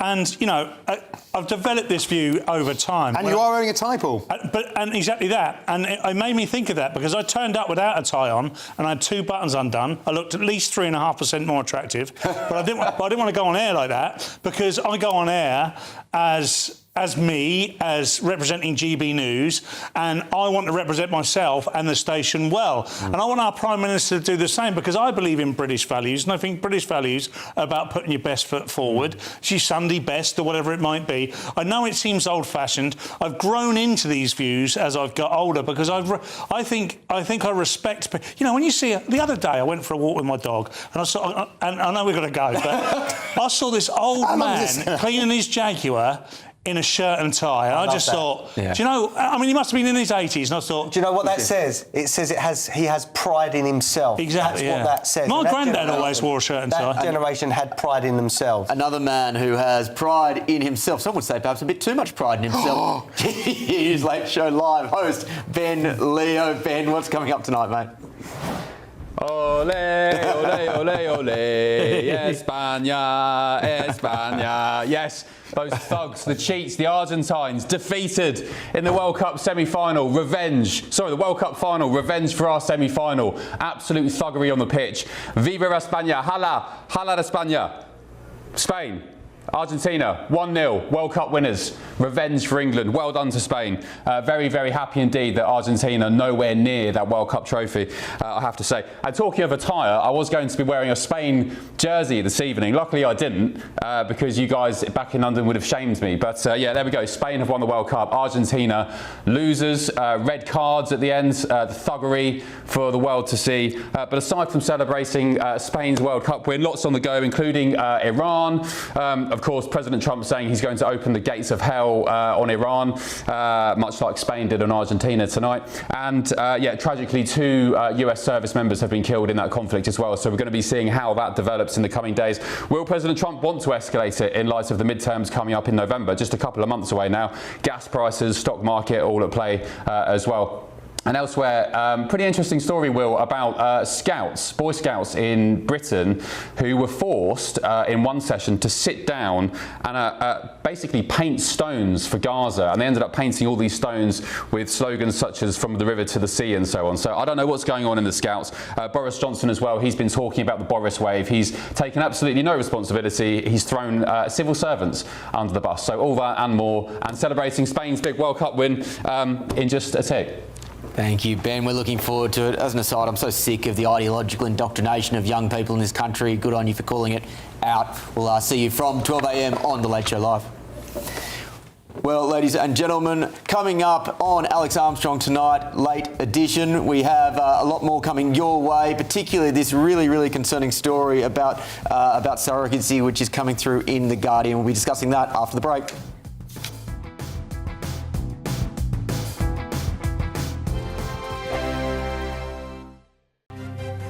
GB News Breakfast, every day from 6 a.m. What do you think about where we're going to get our future athletes and our Olympians from when we're telling our children, oh, you can't go out and partake in sports today because it's a bit hot? It's a bit hot, yeah. I know, it's ridiculous, isn't it? I mean, you're absolutely right. And, you know, not only are we cancelling sports days in some schools, and you said, you know, have to. No, they don't have to. This is the choice that the schools are making, and the heads are making. So my granddaughter's school, I've just done the school run this morning. They're not cancelling their sports day. You know, they're just being sensible. Why not move it to the morning? You know, I've just dropped her off now. It's 17 degrees. So they're perfectly capable of running at 9 o'clock in the morning instead of 2 o'clock in the afternoon. There's lots of ways that they could think outside of the box and do this. I mean, Labour is just about to cut 22% from the sports budget as well. GB News, the People's Channel. Dubes & Co. Weekdays from 6 p.m. Industrial action in the 70s, all of that is part of the culture of that great town, and it's something that reflects a lot about the rest of us. Right, but the word culture does not... It doesn't mean opera. That's history. Yeah. That's the history of the town. How is this money spent? Whose money is it, right? I presume it's taxpayers' money, i.e. my money anyway, and if you pay tax, Susie, that will I do pay a bit, Calvin. Okay. Yeah. Not as much as you, I'm sure. No, but how much do we spend on the City of Culture for Hull? Do you know? Well, look, so these shortlisted towns, they will receive £60,000 each to develop their full bids. Apparently, it's about restoring pride in local areas. They want to deliver a decade of national renewal. They want to shine a light on local visions and voices, they say, from across the UK. GB News, the People's Channel. Britain's newsroom. Weekday mornings from 9:30. So you go along to the car showroom and only like 10%, at most maybe 15%, pay cash. The rest buy on some form of financing.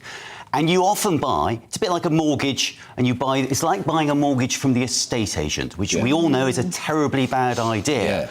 But this is what people did. And the deal is, the scandal is, the guys in the showroom were acting as dealers and brokers, and they were in many cases inflating the interest rate that you paid so that they could get bigger commission. And they didn't declare that. So you basically ended up paying more for your car than you would otherwise have done if you'd gone into the open market and found yourself, you know, a better deal. How did that come to light?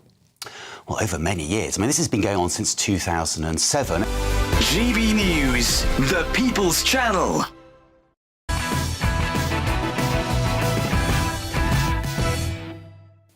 Welcome back to Alex Armstrong Tonight, late edition with me, Will Kingston. Make sure you catch Alex from 6 a.m. tomorrow morning on The Breakfast Show. Well, an inside story from The Telegraph, who are reporting that anti-transgender views have been classed as misinformation in a government-commissioned report. The study urges the government to use psychology to prevent the spread of narratives it views as potentially misleading. The tactics are recommended for use in schools and public communications to stop false ideas taking hold in society. The 136-page report by a group of 7 academics and commissioned by the Government Office for Science categorises anti-LGBT plus narratives as a type of false and misleading information seen in the UK. But the Conservatives, urging Andy Burnham to condemn the document, have likened its proposals to the activities of the thought police in George Orwell's 1984 and called it an outrageous attack on our rights. Well, if this is the case, Adam, it's not the first time that we've seen 1984-like behaviour coming from this government. No, well, they don't want it spread out there, the truth. So, tough luck. I'm going to spread this to millions of people on my platforms and on GB News.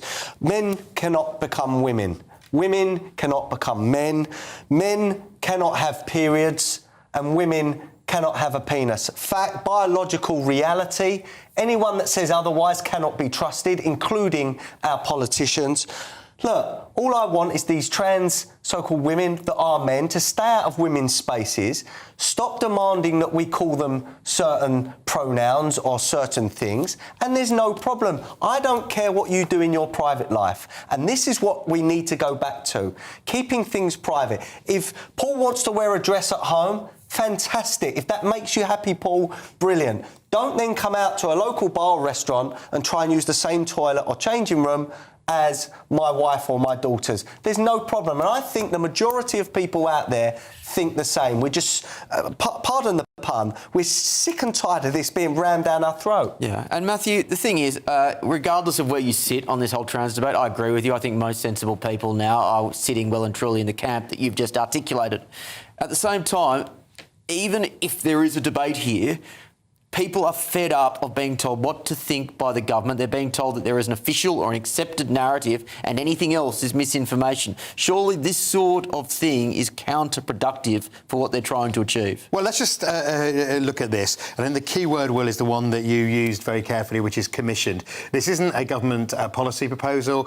This isn't the government saying it's going to do any of the things that are in this report. It's a report from a group of academics. It's got to the Government Office of Science, which is about misinformation, which is basically, I think, broadly probably about how misinformation spreads online. I don't think there'll be any government action out of it, and it's a storm in a teacup. Two points on that. Number one, they choose the academics. They would have been aware of the political leanings of these academics when they chose them. And the second thing is, even if they don't take any action on these findings or these comments, by being in a government-commissioned report, it in some ways legitimises those views, which is what so many people would find so frustrating and annoying about that sort of... Well, it's a 136-page report, which I don't think any of us have seen the whole thing, and it's about misinformation, so it has lots and lots of examples of it. Clearly, the one around trans rights is it seems to be the most contested of the examples of misinformation that it produces, but misinformation is a major issue, and I think generally,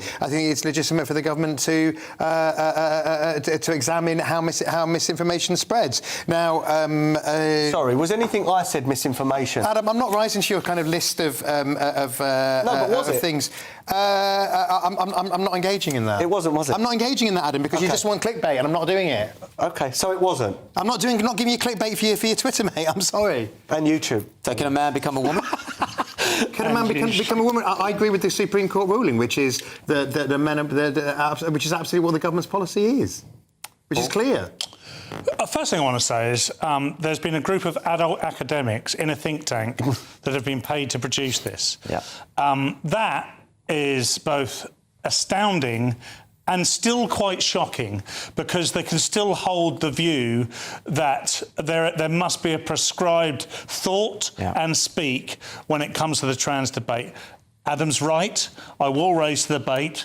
I will gobble that bait down, and so I have no issue with what he's saying. Yeah. It also shows for me that whilst I think society is moving past that craziness of gender ideology that we saw around 2019, 2020, there is still institutions that are captured by it. And I think the academic institutions are one. I think the NHS, sadly, I've heard pockets of the NHS, you still hear this stuff. So whilst we had the Supreme Court ruling, I don't think the battle is over, because it will take a lot longer to try and reform these institutions. I think that what that proves is that you can be the most cleverest person on paper, get degrees and get qualifications, and they can come out of every orifice of your being. But it doesn't matter if you have no common sense. Yeah. OK, so a lot of these academics don't live in the real world. They think they're doing an almighty good by saying that a man can become a woman and the other way round. They're just not in reality. And the average person, and I would say 90% of the people watching this show now, are sick and tired of this trans agenda. Let people be themselves, and I have no hate towards trans people at all. Be happy, do what you want. Don't affect our lives, and don't tell us how we must... I mean, it's not actually a report about transgender rights, it's a report about misinformation. It should have made clear in the report that this is that certain issues of the debate are contested. Well, a government spokesman said on Sunday this is an independent review and does not represent government policy. It is and always will be an absolute priority for the government to protect our democratic processes, including freedom of expression. Paul, to my point around how I think particularly the academic institutions, and again, this is one example, but I don't think it's an isolated example, have been captured by this sort of gender ideology. How do you actually go about changing that? Well, in order to go about changing it, you have to understand that this didn't happen yesterday. It didn't happen in this century. This is something that's been happening Fabian-esque since the 50s, 60s and 70s. Yeah. And as a result, they've been able to co-opt and garner a whole group of academics, which Adam points out, are people that have dedicated their lives to education. You know, they are academic. They are people that enjoy the education. And the outcome of that is that they still believe a man can become a woman. Yeah. And that is a huge issue. And it will take much longer than 5 minutes to change. Yeah, Adam said, you know, you can have all the degrees in the world, but that can't actually get you common sense. Well, let's have a final look at tomorrow's papers, ladies and gentlemen, starting with the Metro. Welcome home. There have been a few changes connecting the return of the English football team with the start of the Burnham era. The Express, new PM, has no mandate to raise taxes again. Let's see if he does so anyway. The Telegraph, Burnham heralds a new era of big state. The Mirror, burning ambition.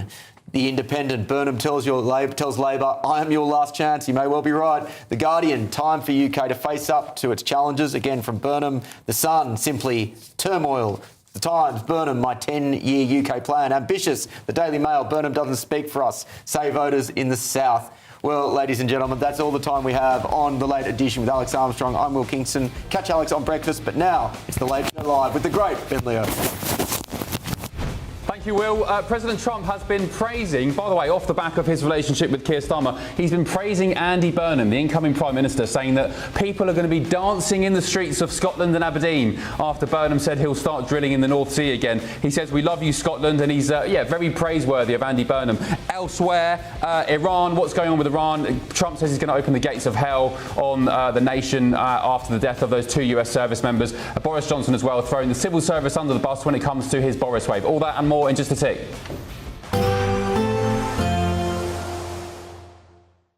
Expect warm spells with the odd rude interruption.